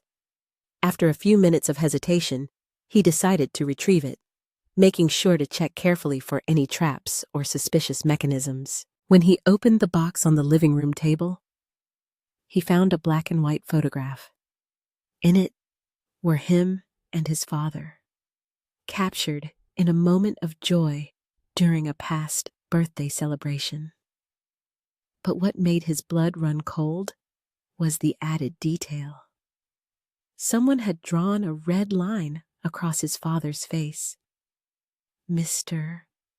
Mason, tracing a circle around his eyes and a cross over his chest, as if he were a target. Ryan felt anger and fear mix within him. He knew that photograph was a message from Allison, a veiled warning that his father was still her main target, even though he was far away and in a safe place. Allison seemed to enjoy the idea of keeping Ryan in constant worry, of making him understand that even at a distance, she had the power to affect him and harm him. The next morning, Ryan met again with the lawyer and the investigator, who studied the contents of the box with seriousness. Charles, always meticulous in his work, suggested they extend surveillance to the place where Mr. Mason was staying and keep the police informed about the situation to enhance security in case of any attempt by Allison to approach. It's clear that Allison is willing to go further than we thought. It's not just a matter of control for her. This has become a form of revenge, Charles said with a hardened face. We have to stay one step ahead, Ryan, because if she continues this game, she might find an opportunity to do something much worse. Ryan nodded, feeling increasingly desperate. Although the distance protected his father, Allison's ability to reach him psychologically, to threaten him without being present, was proof of the sophistication of her methods. He knew that each new move she made was designed to wear them down, to make them feel that they would never be truly safe. As the days passed, Ryan submerged himself in a routine of constant surveillance, checking the cameras and communicating regularly with his father and Carol to ensure they were both okay. However, that temporary peace was fragile, and Ryan knew it. His intuition told him that Allison wouldn't take long to make her next move, and she would do it in an even more calculated way. Finally, one night, as he was checking the cameras for the umpteenth time, he received a message from Carol. Ryan called the police. Something's not right here. Carol's message hit like a lightning bolt. The words, "Something's not right here," filled Ryan with a visceral terror. Without wasting a second, he dialed the local police number to request urgent help at the location where his father had taken refuge. The distance between his home and that place was considerable, but the determination to protect Mr. Mason drove him to act without reservation. While talking to the emergency operator, his mind was filled with questions and fears. Had Allison managed to reach them? Had she managed to bypass all the precautions and security measures after coordinating the dispatch of a patrol car? Ryan immediately called Carol.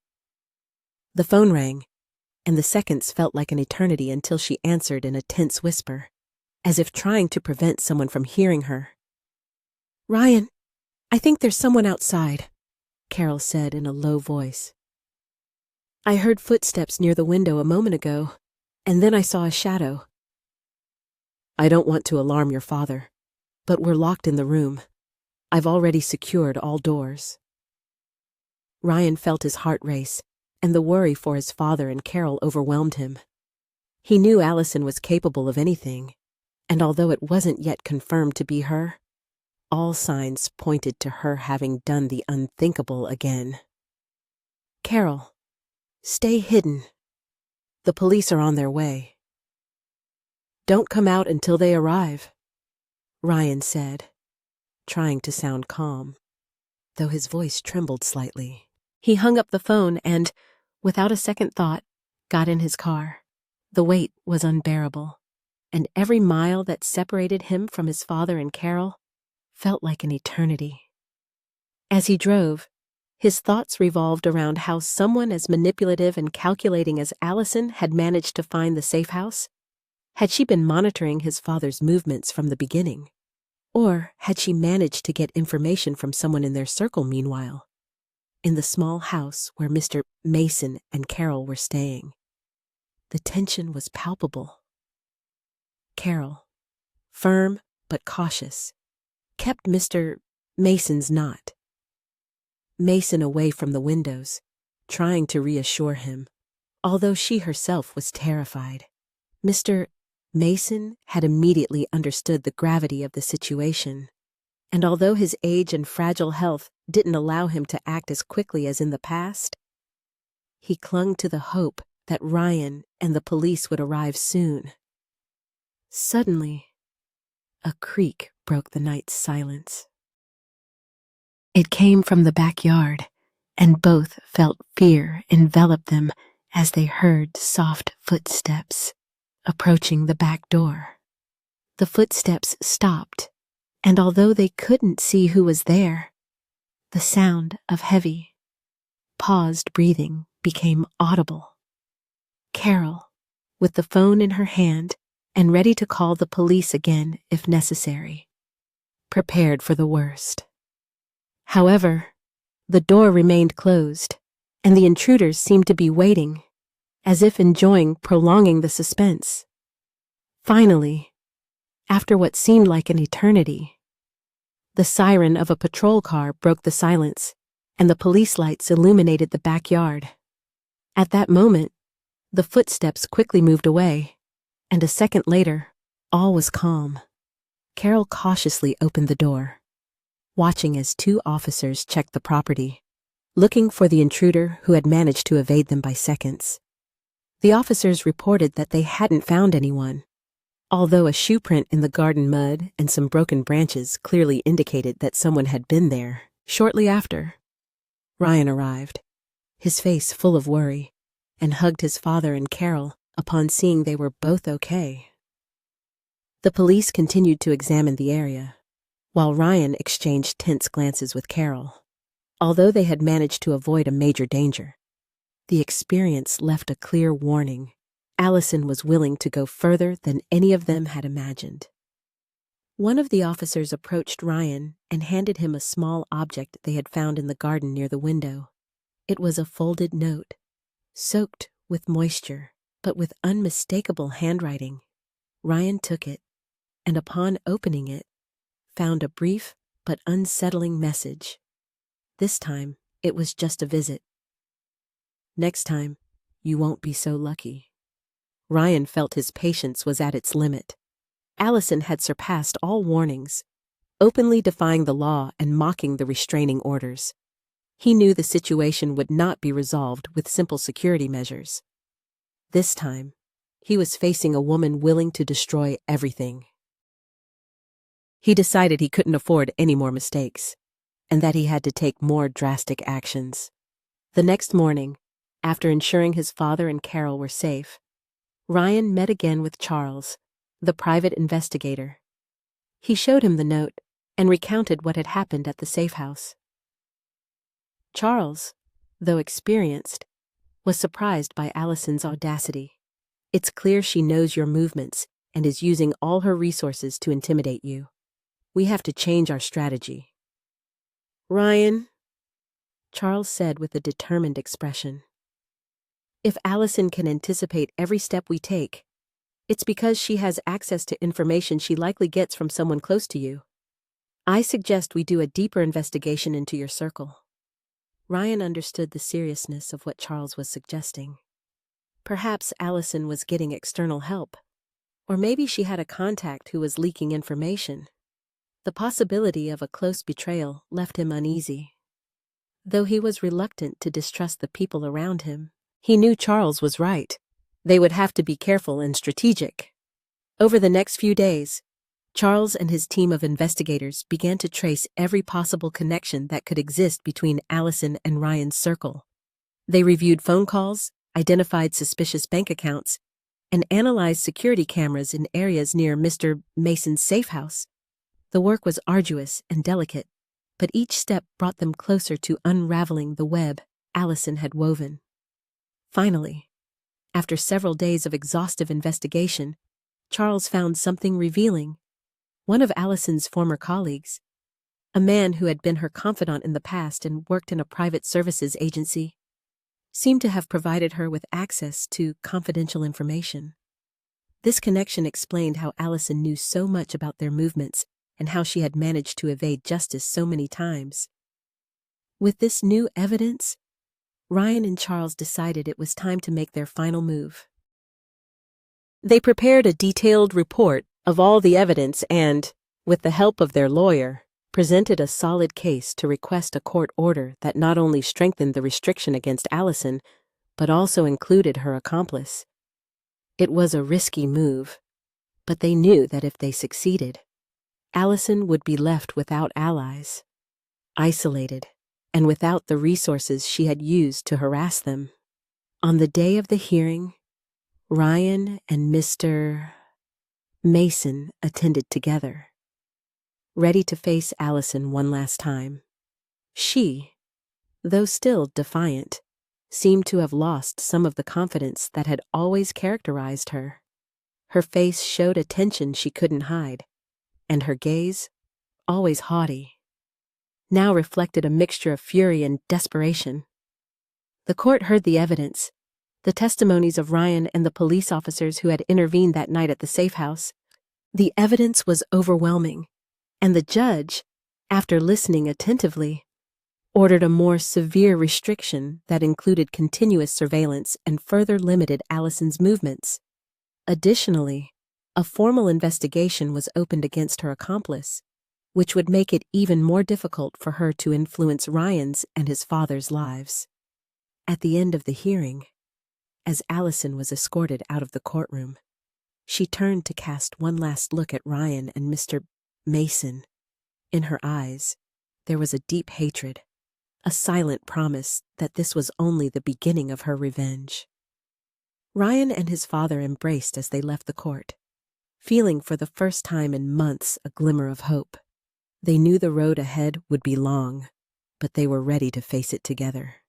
Ryan and Mr. Mason left the court feeling that, for the first time in a long time, they had the situation under control. The hearing had been exhausting, but finally, Allison and her accomplices were under strict surveillance and legal limitations. Mr. Mason, with his tired eyes, looked at his son with a mixture of relief and gratitude, although both knew that the scars of those months of harassment and manipulation would not disappear easily. The feeling of having put a real limit on Allison gave them a necessary respite.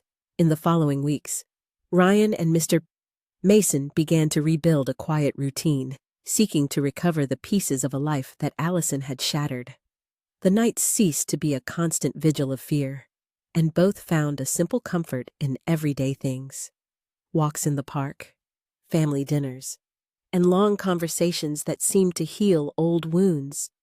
Carol was also part of this new normal, visiting them frequently and providing support. She knew that Ryan and Mr. Mason still faced a long healing process and made sure to be there, accompanying them in every small step forward. It seemed that after so much pain, they were finally on the path to lasting peace. However, deep down, Ryan couldn't help but feel a persistent unease. Allison had shown an incredible ability to bypass limits and defy the law. And although she was now more controlled than ever, he didn't fully trust that this peace was definitive. The memories of the veiled threats, the hate-filled glances in court, and above all, the constant manipulation he had witnessed, kept him on guard, even if the danger seemed to have disappeared. Then, one day, while Ryan was at his office, he received an email with no sender. When he opened it, he felt his stomach churn. The message contained a single sentence: "Debts are always paid, Ryan. No one escapes what they deserve." Although it wasn't signed, the coldness of the words made it clear it was from Allison. Ryan closed the email, trying not to let anxiety take over. He knew that if he responded or took any hasty action, he would be giving Allison exactly what she wanted: the satisfaction of knowing she still had power over him. Instead, he decided to ignore the message and trust that the restrictions imposed in court would make it impossible for her to get close again. But that feigned tranquility quickly crumbled. That same night, while they were having a family dinner, Carol, who had stopped by to visit, noticed a figure walking slowly down the street in front of the house. She glanced at it, recognizing something in its posture, in the slow but threatening rhythm of its steps, seeing the expression on Carol's face. Ryan turned toward the window. Although it was difficult to distinguish the person's features due to the darkness, there was something in the way they moved that made him shudder, feeling their gazes. The figure stopped, stood silent for a moment, and then turned, disappearing into the shadows of the night. Ryan tried to convince himself it was just his imagination, but deep down, he knew Allison had found a way to get close again. The idea that even with legal restrictions, she was there. That same night, after making sure all the doors and windows were locked, Ryan decided to tell his lawyer about the email and the strange encounter. The lawyer listened attentively and shared his concern. Although there was no concrete proof that it was Allison who had been lurking, the fact that the threats continued was reason enough to take more precautions. Ryan, it's possible Allison is trying to provoke a reaction from you, hoping you'll act in a way that gives her a legal advantage, the lawyer warned. My advice is to document every incident, every message, and every detail, no matter how small. Allison is an expert in manipulation, and we can't allow her any opening to regain control. Ryan accepted the advice and began to document everything meticulously. He knew that any mistake could give Allison the excuse she needed to enter their lives more intensely and directly. The routine of recording every message, every small sign of her presence, became a heavy but necessary burden, adding to the constant fear that never completely disappeared. Shortly after, one morning, Ryan received an urgent call from the police. The officer on the line informed him that Allison had managed to evade the surveillance under which she was being monitored. Although authorities were working to locate her, for the moment, she was at large. The news hit Ryan like a ton of bricks. That feeling of imminent danger he had tried to ignore now took shape, and the idea that Allison was free and without restrictions filled him with an indescribable terror. "We're doing everything we can to find her," the officer assured him, "but I want to ask that you and your family take additional precautions in the meantime." Ryan, feeling the weight of responsibility for his father and Carol, did a mental inventory of all the security measures they had implemented. He knew Allison had resources and contacts she would likely use to her advantage, and experience told him she was more prepared than everyone thought.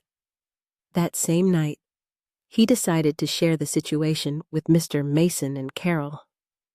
Both listened in silence, trying to process what Allison's escape meant. "Mr. Mine," Mason, his voice trembling, took his son's hand and said, "Son, we've overcome so much together. I won't let this woman destroy the peace we've achieved. But we have to be united and not let fear defeat us." Mr. Mason's words strengthened Ryan's determination. He knew his father was strong, that he had endured indescribable suffering, and that he still had the strength to stand firm. They decided that night they would not be overcome by fear. They would remain calm, trusting that the authorities would support them, and that somehow they would find a definitive solution. However, in the early morning, a loud noise woke the entire house. It came from the garden. Ryan got up immediately and, looking out the window, saw that one of the security cameras had been torn off and thrown to the ground. The light it provided had been destroyed, leaving part of the garden in darkness. Ryan felt every nerve in his body tense, He reached for the phone to call the police. But at that moment, he received a message from an unknown number. Opening it, he found a blurry photograph taken from the backyard, showing his bedroom window. The message read, "Still think you can hide from me." Ryan understood with a chill that the nightmare was far from over. Ryan stared at his phone screen, unable to process the message he had just received. The blurry image of his window and the phrase, "Still think you can hide from me," were tangible proof that Allison had once again infiltrated their lives. This time, closer than she had ever been. The threat was direct, ruthless, and Ryan felt that, with each word, the danger materialized, wrapping his home in a dark shroud of anguish. With the phone still in his hand, Ryan went to the broken window where the security camera had been torn off and thrown to the ground. The idea that Allison was nearby, watching them, made the air oppressive, heavy. Had she been waiting in the garden, or perhaps watching them from some hidden corner, gloating in the fear she sowed in every corner of his house? That uncertainty filled him with impotence and rage. Mr. Mason and Carol, alerted by the sound, cautiously approached the garden, their faces reflecting a mixture of worry and exhaustion. They knew that every step forward, every small move toward the peace they had so desperately sought, seemed to vanish in an instant with the ever-present threat. "Ryan, what happened?" Mr. Mason asked, casting a tense glance at the camera on the ground. Ryan looked up, determined not to hide anything. "It's Allison. She's close again. She sent a photo from the garden. She's watching us," he said, trying to maintain his composure for his father's sake. Carol covered her mouth, surprised and terrified at the possibility that she had once again bypassed all security measures. Every precaution, every effort to protect themselves, seemed to be in vain against the determination of a woman who knew no limits. "Let's call the police right now," Carol insisted. Phone in hand, Ryan nodded and contacted the authorities, explaining the situation in the hope that this time they would take immediate and decisive action. While they waited for the patrol car to arrive, Ryan reinforced the locks, checked all the windows and doors, trying to turn the house into a fortress. He knew this was a reaction, but Allison's threat left him no other choice. She had managed to reinstall the darkest fear into his life. When the police arrived, they checked the garden and the house for traces or footprints. However, the darkness and Allison's caution made the officers' search difficult. Upon checking the camera system, they noticed that several of them had been tampered with or torn down, which made it clear that the woman knew very well how to avoid being caught. At the end of the inspection, one of the officers, a man with a serious gaze and experience in harassment cases, approached Ryan. "I know this is hard to accept, but someone with Allison's profile usually doesn't stop until they get what they want," the officer said with a warning tone that struck Ryan like a dagger. "Our recommendation is that you consider more extreme security measures, perhaps even temporarily relocating." Ryan shook his head, feeling the frustration grow inside him. Allison had already taken enough from him, his peace, his home, even his father's safety. He was not willing to give up anymore, but he also knew he couldn't underestimate the danger.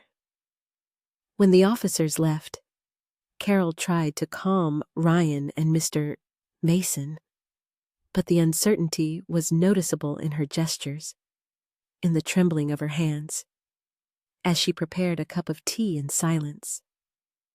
That same night, while everyone else tried to sleep, Ryan stayed awake, monitoring the security cameras and checking the surroundings of the house.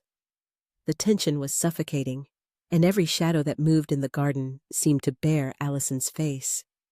At dawn, Charles, the investigator, arrived at the house after receiving the police report. He carried a briefcase with specialized equipment to improve security and high-resolution cameras that were difficult to tamper with. While they installed the new system, Charles couldn't help but notice Ryan's dull gaze, the exhaustion that seemed to have worn down every fiber of his being. "Ryan, I know this is a nightmare, but we have to resist. She's looking to break you, to make you feel powerless. If she realizes she's succeeding in affecting you, she'll keep pushing to the limit," Charles said as he adjusted one of the cameras at the entrance of the house. "But this time, we're not going to give her the satisfaction." Ryan nodded, determined to hold on to that hope. But he knew he would need more than mental strength to overcome Allison. He needed a plan, something that would allow him to stop her intentions once and for all. That night, after the new security system was up and running, Ryan and Charles agreed on a strategy that could end the threat. They would place additional, strategically hidden cameras and trackers at every possible access point. But in addition to that, Charles suggested something bolder, a decoy. "Allison is obsessed with you and your father. If we make her believe you have both left the house and moved temporarily to another location, we might get her to show her true face, to get closer than she ever has," Charles explained with a determined expression. Ryan hesitated, knowing it was risky, but he understood the logic behind the plan. Allison seemed to feed on persecution and control, and if they could lure her out of the shadows, they would have a chance to capture her with enough evidence to seal her fate. With the plan in motion, Ryan and Mr. Mason said goodbye to Carol the next day in a scene carefully orchestrated so that Allison, if she was watching, would believe they were leaving. They moved to a safe house arranged by Charles, while Charles and his team monitored their empty home, waiting for Allison to take the bait. The first few hours passed calmly, but at midnight, one of the motion sensors was activated. Charles and his team watched on the cameras as a dark figure moved in the front yard, cautiously approaching the door. With each step, the figure looked around, making sure the house was truly empty. It was Allison, and her expression, captured by the cameras, reflected a mixture of triumph and coldness. When she finally tried to open the door, Charles and his surveillance team took their positions, with the police on their way and the cameras capturing Allison's every move. The team prepared to confront her once and for all. She seemed nervous, as if she had sensed the trap she was falling into. But still, she took another step inside the house. In that instant, the lights turned on, and Charles's voice boomed from a speaker, ordering her to stop. Allison turned, finding herself trapped, but her face showed no fear. A malevolent smile formed on her lips, and before Charles could stop her, she murmured, "Did you really think this would end here, Allison? Trapped in the center of the living room with the lights on, and cameras pointed at her from all angles, barely blinked." Her cold, calculating smile left no doubt that she was enjoying this moment. For Ryan and his team, this should have been the end of the chase, the decisive victory. But the expression on Allison's face indicated the opposite. It was as if she had anticipated every step, every security measure, and was still controlling the game. Charles, visibly tense, ordered his team to hold their positions. The police were already on their way, and his objective was to contain her until they arrived, ensuring she had no way to escape. However, Allison seemed relaxed, as if this were all a minor inconvenience. "Did you think you were going to scare me with this little trap?" she whispered with a mocking tone, her eyes darting between Charles and the security agents. "I've waited so long for this moment that I wouldn't be surprised if you thought you could control me. But I always have a way out. Charles didn't respond immediately. He knew any reaction could fuel Allison's desire to continue the game, but he was determined not to allow her a single gesture of victory. Allison, your threats have no weight anymore. All of this has been documented. This is the end of your persecution, Charles said, trying to make his words sound firm and definitive. However, Allison let out a short laugh that echoed in the empty room. The end, she asked in a venomous tone. Ryan, Mr. Mason, and all of you are far from safe. Do you really think this ends with my arrest? I have people who are ready to continue what I started. Even if you take me, it's already too late for you. That last comment made Charles hesitate. The confidence with which Allison spoke, the certainty of her words, indicated that she had a much more complex plan than they had anticipated. Allison had woven a network of connections and favors that gave her the peace of mind of knowing that, even if she were out of the picture, there would still be someone to carry on her revenge. Hearing those words, Ryan, who was watching from an adjacent room through a monitor, felt the air leave his lungs. The possibility that Allison had accomplices willing to follow her orders, even after her arrest, added a level of danger that neither he nor Charles had foreseen. The entire strategy of trapping her and leaving her powerless now felt like a futile act if her reach was indeed greater than they thought. At that moment, the police burst into the house, and the officers took control of the situation. Allison was handcuffed, but even as they led her away, her smile didn't fade. She looked directly at one of the cameras, knowing Ryan was watching from a distance, and whispered so that only he could understand. We'll see each other soon. Ryan. Those words, spoken on the threshold of her arrest, resonated like a warning. Ryan, trapped in a mixture of worry and fear, knew this was not just an empty threat. Allison had been one step ahead the entire time, and while she now seemed to be under control, something deep down told him they hadn't reached the end. Perhaps they were only at the beginning of something darker, more dangerous. Charles, seeing the expression on Ryan's face after Allison's words, took him by the shoulder and led him to a private place to talk. Ryan, I heard what she said, and I know her words are disturbing. But now we have the evidence, the video, the confirmation of her threats. This should be enough to keep her detained for a long time. Even if she has contacts, she can't act with the same freedom from inside a jail. Ryan nodded, but his thoughts remained tangled in doubt and fear. He had seen what Allison was capable of, and her every calculated move made it clear that he should not underestimate the extent of her power. The idea that others could be involved, carrying out orders under her influence, was something he couldn't ignore.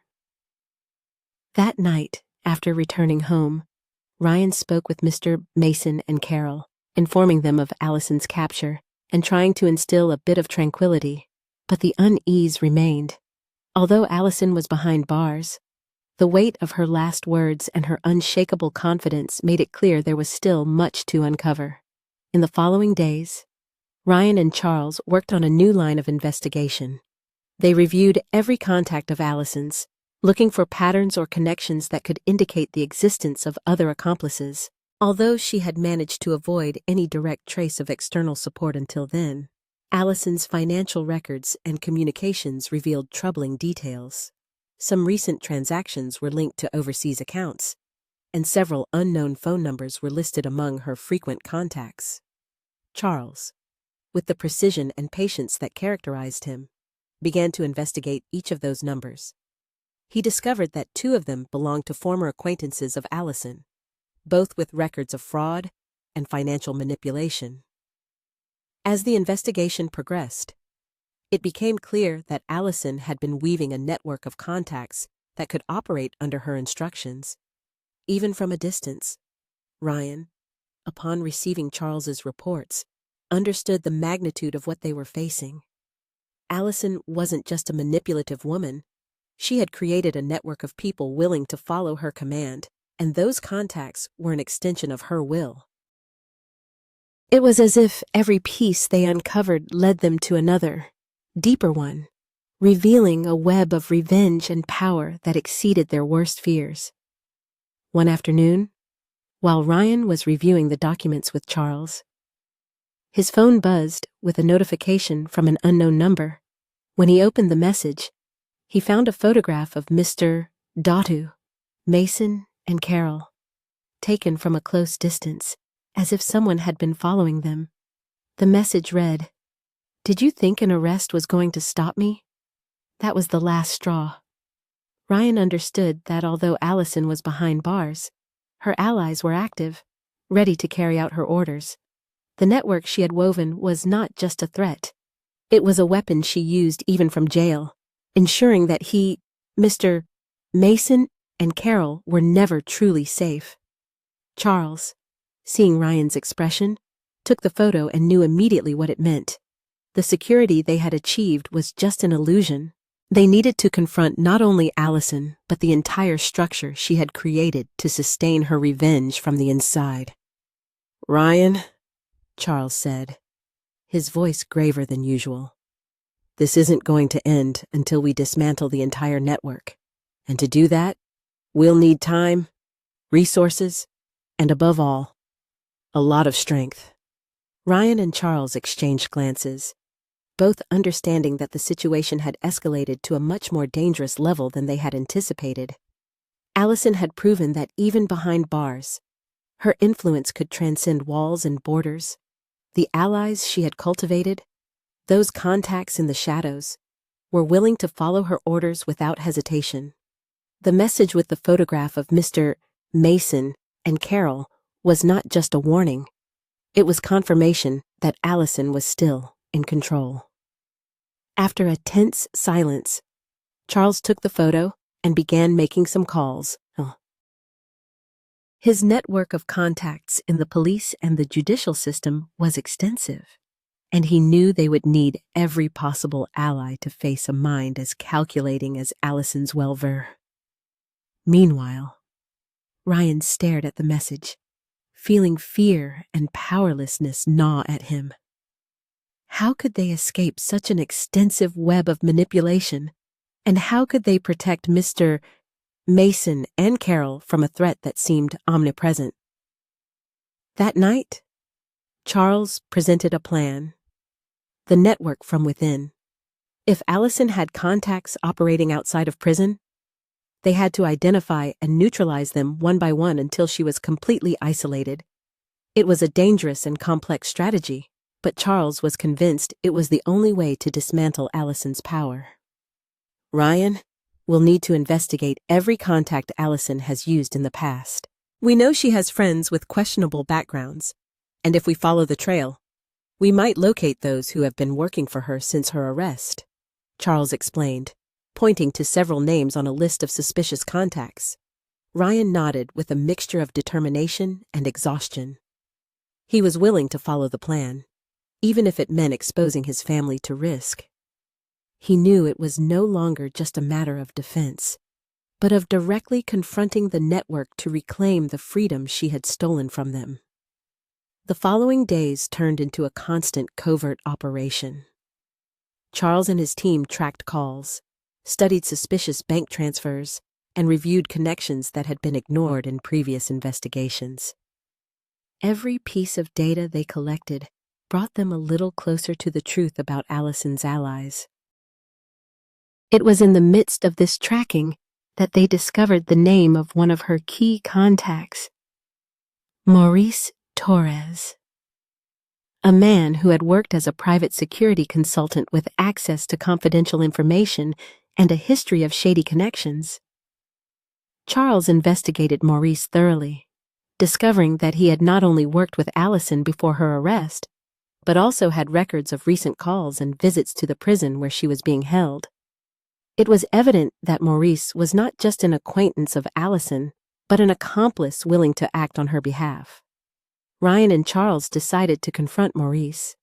They knew they needed to intimidate him, to make him understand that they were aware of his collaboration with Allison, and that if he continued to help her, he would face legal consequences. They used all the information they had to plan a meeting in a public place, hoping that away from the security of the shadows, Maurice would hesitate enough to betray Allison. Finding him in a discreet cafe in the city, Charles and Ryan sat down across from him without giving him time to react. Maurice, a nervous and calculating-looking man, looked at them with an expression of surprise and disgust. It was clear he didn't expect to be discovered so soon. "We know who you are, and what you've been doing for Allison since her arrest," Charles said, fixing his gaze on Maurice. "We can prove your visits and the transfers you've received from accounts linked to her. Now you have two options: cooperate with us and help us stop this network, or face charges that will not only take you out of the game, but also put you behind bars with her." Maurice tried to maintain his composure, but his hands trembled slightly. He knew that being discovered put him in a dangerous position. For a moment, he hesitated. But Ryan seized the moment of weakness. "If you keep supporting her, you won't just sink yourself. She'll find a way to make you take most of the blame."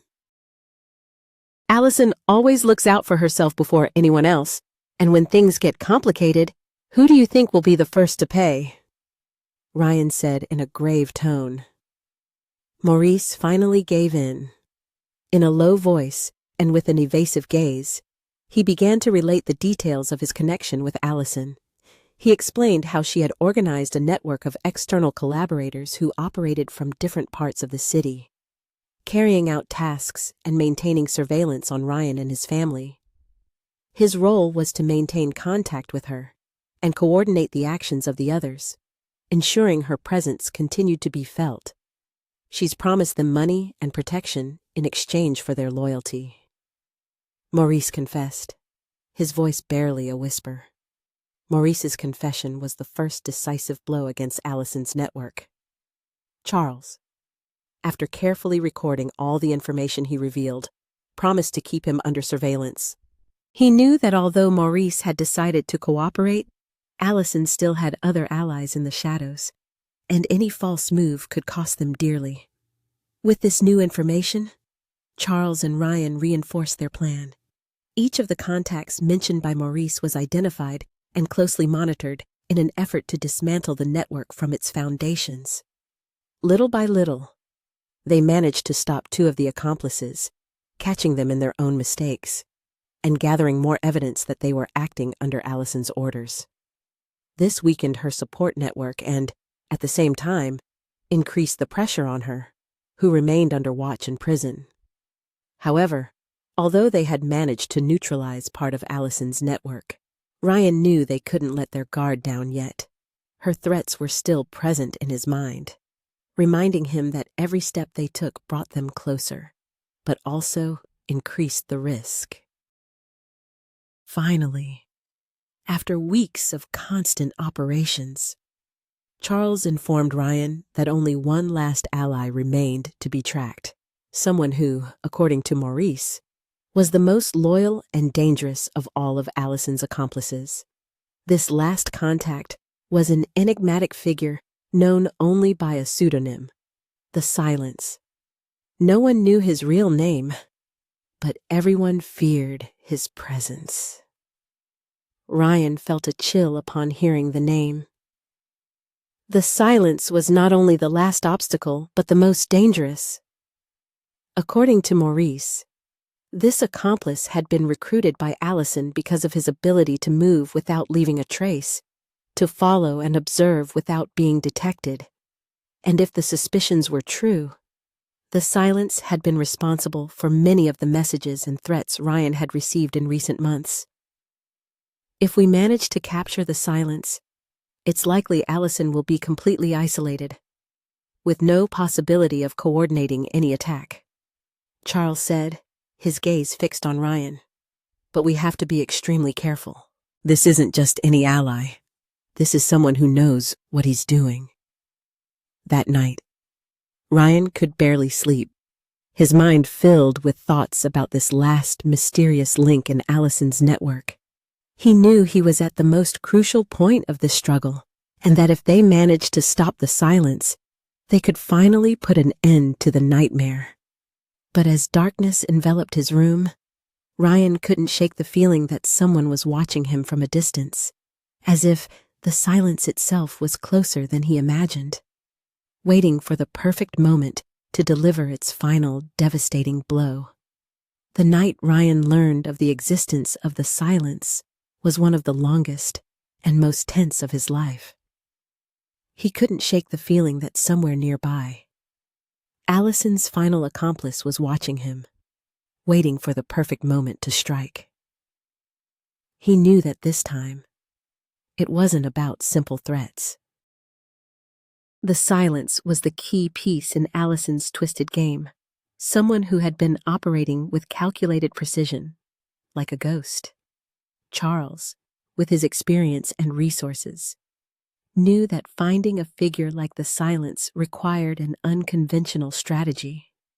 The next day, he gathered Ryan and the team of investigators in a private room to analyze the profile of this enigmatic character and their next move. So far, the only concrete information we have is the pseudonym and some movement patterns that Maurice mentioned. This man, whoever he is, has managed to evade any identifiable trace, but the messages and threats indicate that he has close access to Ryan and has very likely been watching him.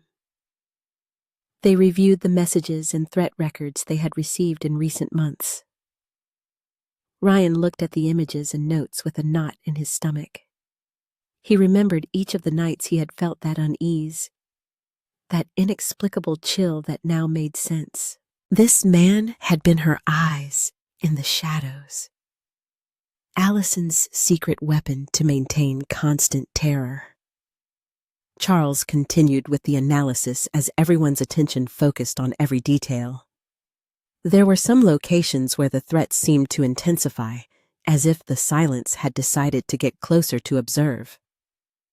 One of those points was an abandoned building on the outskirts of the city, a place Maurice had mentioned the silence used to coordinate his activities without raising suspicion.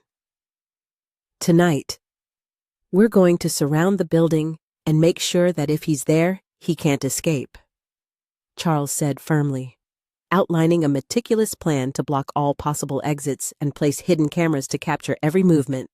Ryan and the team prepared cautiously. They knew the silence was no ordinary adversary. If he had been able to operate in Allison's service without leaving a trace, capturing him would require every ounce of concentration and precision. As night fell, the team moved to the building in silence, each taking their designated position around the structure. Ryan, though nervous, felt more determined than ever to face the man who had been stalking them. They waited, hidden in the shadows, listening for any sign of movement. After a few minutes of waiting, they began to hear faint noises from inside the building. The sound of footsteps echoed in the darkness, and the echo of a closing door confirmed they were not alone. Charles signaled to Ryan and the others to remain silent, their eyes fixed on the monitoring screens. Finally, a figure appeared on one of the cameras, dressed in dark clothing and moving with a calculated calm. The man they had all been waiting to see emerged from the shadows. His face was partially covered, but his movements were careful, as if he were used to going unnoticed. Charles gave the signal, and the team began to move slowly into the building, blocking every exit without making a sound. The tension was palpable, and Ryan felt his heart pound. He knew this was his chance to end Allison's threat once and for all, and he was ready to face the man in the shadows. In an instant, the figure seemed to notice something, stopping dead in his tracks. He turned his head as if he knew someone was watching him, and moved quickly toward an emergency exit. Charles and the team moved forward, blocking his path. but the silence moved a hand toward his pocket, as if he had one more card up his sleeve. "Don't move," Charles ordered, shining his flashlight on him, revealing the man's partially covered face. The subject stopped, but instead of showing fear, he flashed a grim smile. Ryan watched from a few feet away, feeling the air grow thicker with each passing second. "Do you think Allison will stop if you take me?" the man said in a calm, chilling tone. "This is just a part of what she has planned. For Allison, you are the entertainment, but her real goal is much bigger." Ryan felt his blood run cold. This wasn't just personal revenge. The words of the silence hinted that Allison had been planning something much darker and more complex than they had imagined. Charles kept his gaze fixed on the man, trying not to fall for his provocations. "We know who you are and what you've been doing. You have no escape," Charles said, trying to make his words firm enough to maintain control of the situation. But the silence seemed to have an ace up his sleeve. He looked directly at Ryan, his eyes filled with a tranquility that was almost a mockery. "Tell Ryan this is just the beginning," he said in a low voice before letting out a laugh. "She always keeps her promises." At that moment, a loud bang was heard in the building. One of the cameras showed a flash in the opposite area, and a curtain of smoke began to flood the hallway. The silence had prepared a diversion, and before Charles or Ryan could react, he disappeared into the fog, moving with the skill of someone who had calculated his escape with precision. The team tried to catch him, but the smoke made visibility difficult, and every step they took felt like walking in circles.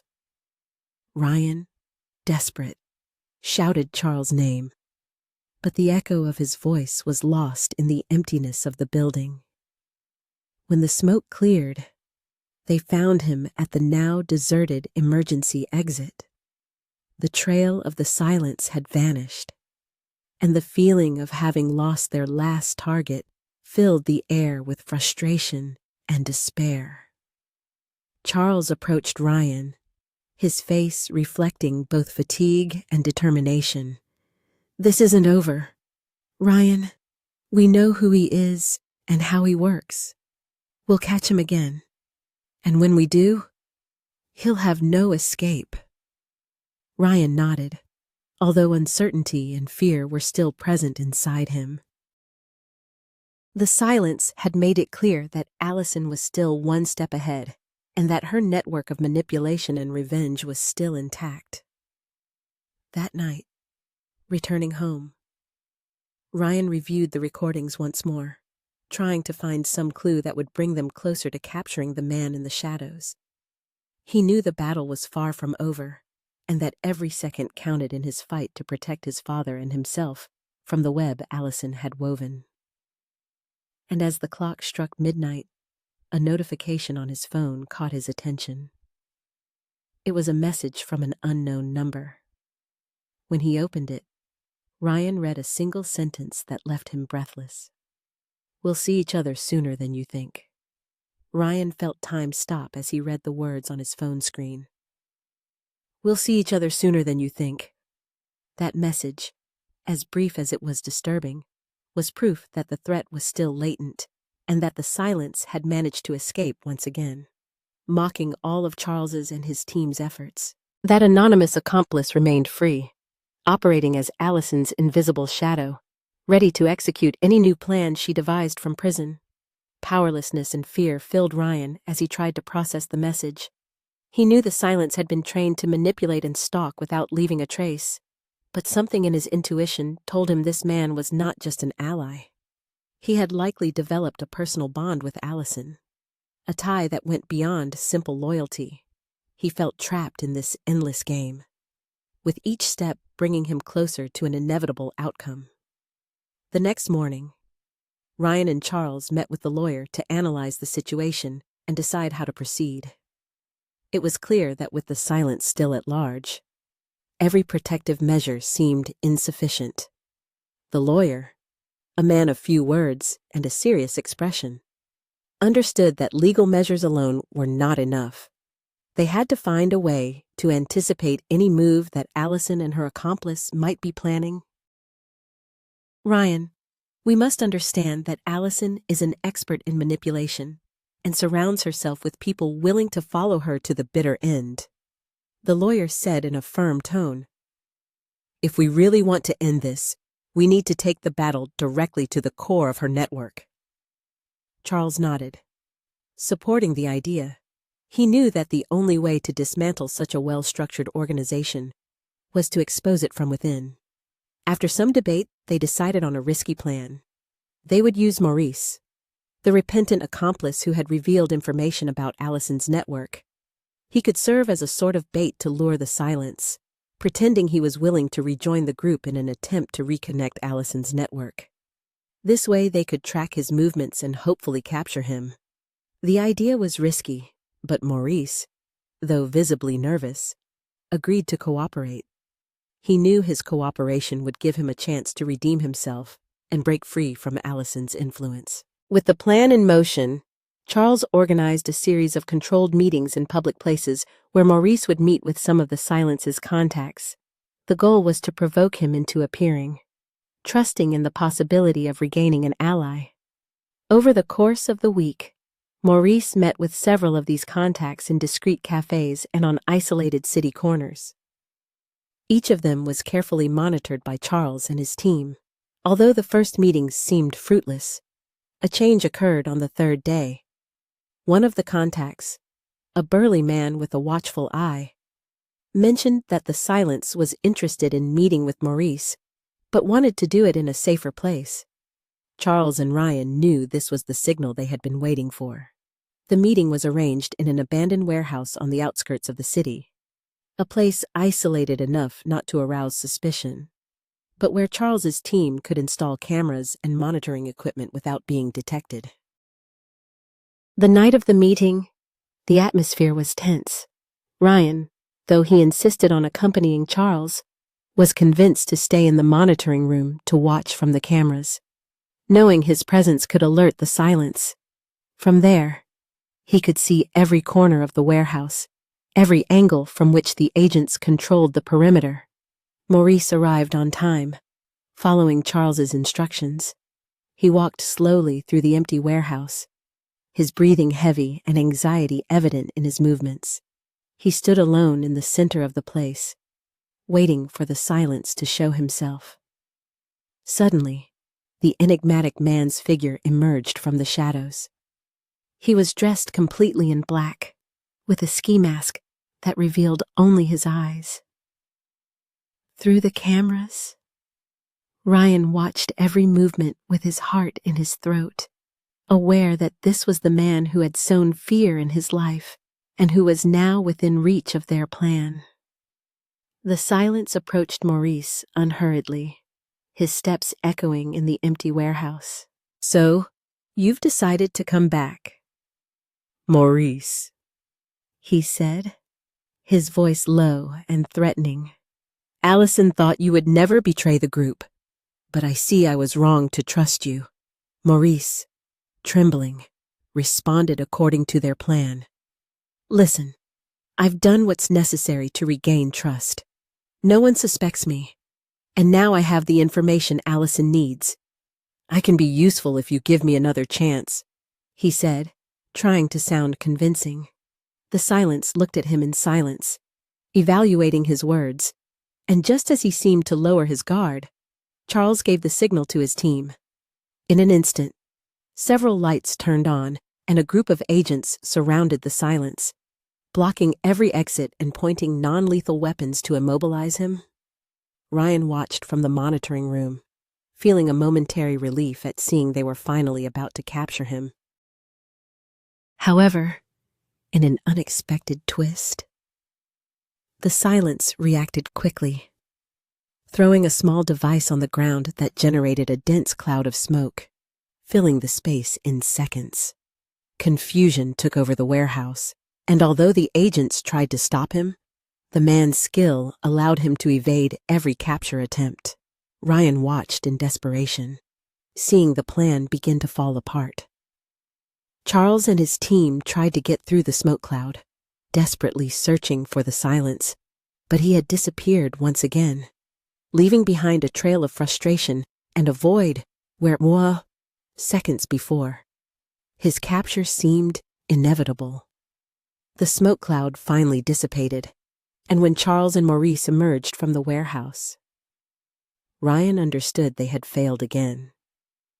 However, there was something no one noticed until Charles checked the place. The silence had left a small envelope on the floor, right where he had been standing. Opening it, they found a brief message written in a neat, cold script. "You thought you could catch me, but you forgot something. I'm always one step ahead. Allison has one last message for you, and you'll receive it very soon." Charles and Ryan exchanged worried glances.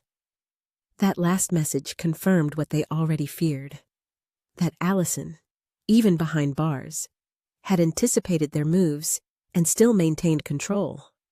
The silence had not only escaped, but had mocked them, making it clear that the worst was yet to come. That night, Ryan returned home exhausted and frustrated. He knew that every attempt to dismantle Allison's network had brought them to a critical point, but the failure of the warehouse meeting showed that Allison and her accomplice still had cards to play.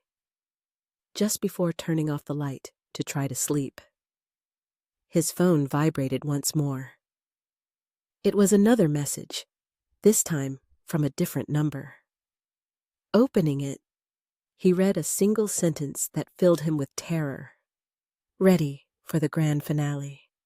Ryan." The silence's final message resonated in Ryan's mind like a death sentence. The threat that everything would culminate in a grand finale kept him in a state of unwavering alertness, knowing that any false move could be fatal. Allison, even from prison, seemed to have achieved an almost supernatural ability to control the strings of everyone in her network, moving them like pieces on a board that only she understood. That night, Ryan gathered Charles, the lawyer, and his father, Mr. Mason, to discuss the few options they had left. They knew the attempt to capture the silence had failed, and that now, more than ever, they had to anticipate any final attack from Allison. With every word, with every strategy they discussed, the tension in the room grew. "Ryan, I think the only way to face this is by publicly exposing Allison and her network. Public pressure could make her allies hesitate to continue and cause her to lose control," Charles said thoughtfully, gesturing to the lawyer. "It's risky, but it might be the last resort we have," the lawyer added with a furrowed brow. "We must ensure this is documented and that her allies know we are ready to confront them publicly." Ryan knew this strategy would expose them even more, but he also understood that it was necessary to take the risk to end the threat. Over the next week, they published controlled statements and evidence of the threats and attacks Allison had orchestrated, hoping that seeing the extent of the truth, some of her allies would begin to doubt or even flee. The initial reactions were immediate. Several of Allison's contacts began to distance themselves. Some, fearful of the potential legal repercussions, stopped communicating with her and abandoned their positions. The pressure of public exposure had begun to slowly dismantle the network Allison had built with so much effort. However, a sense of uncertainty remained in the air. The silence was still free. As long as he was out there, the risk of a final attack would always be present. Then one night, as Ryan was reviewing the latest series of messages he had received, his doorbell rang.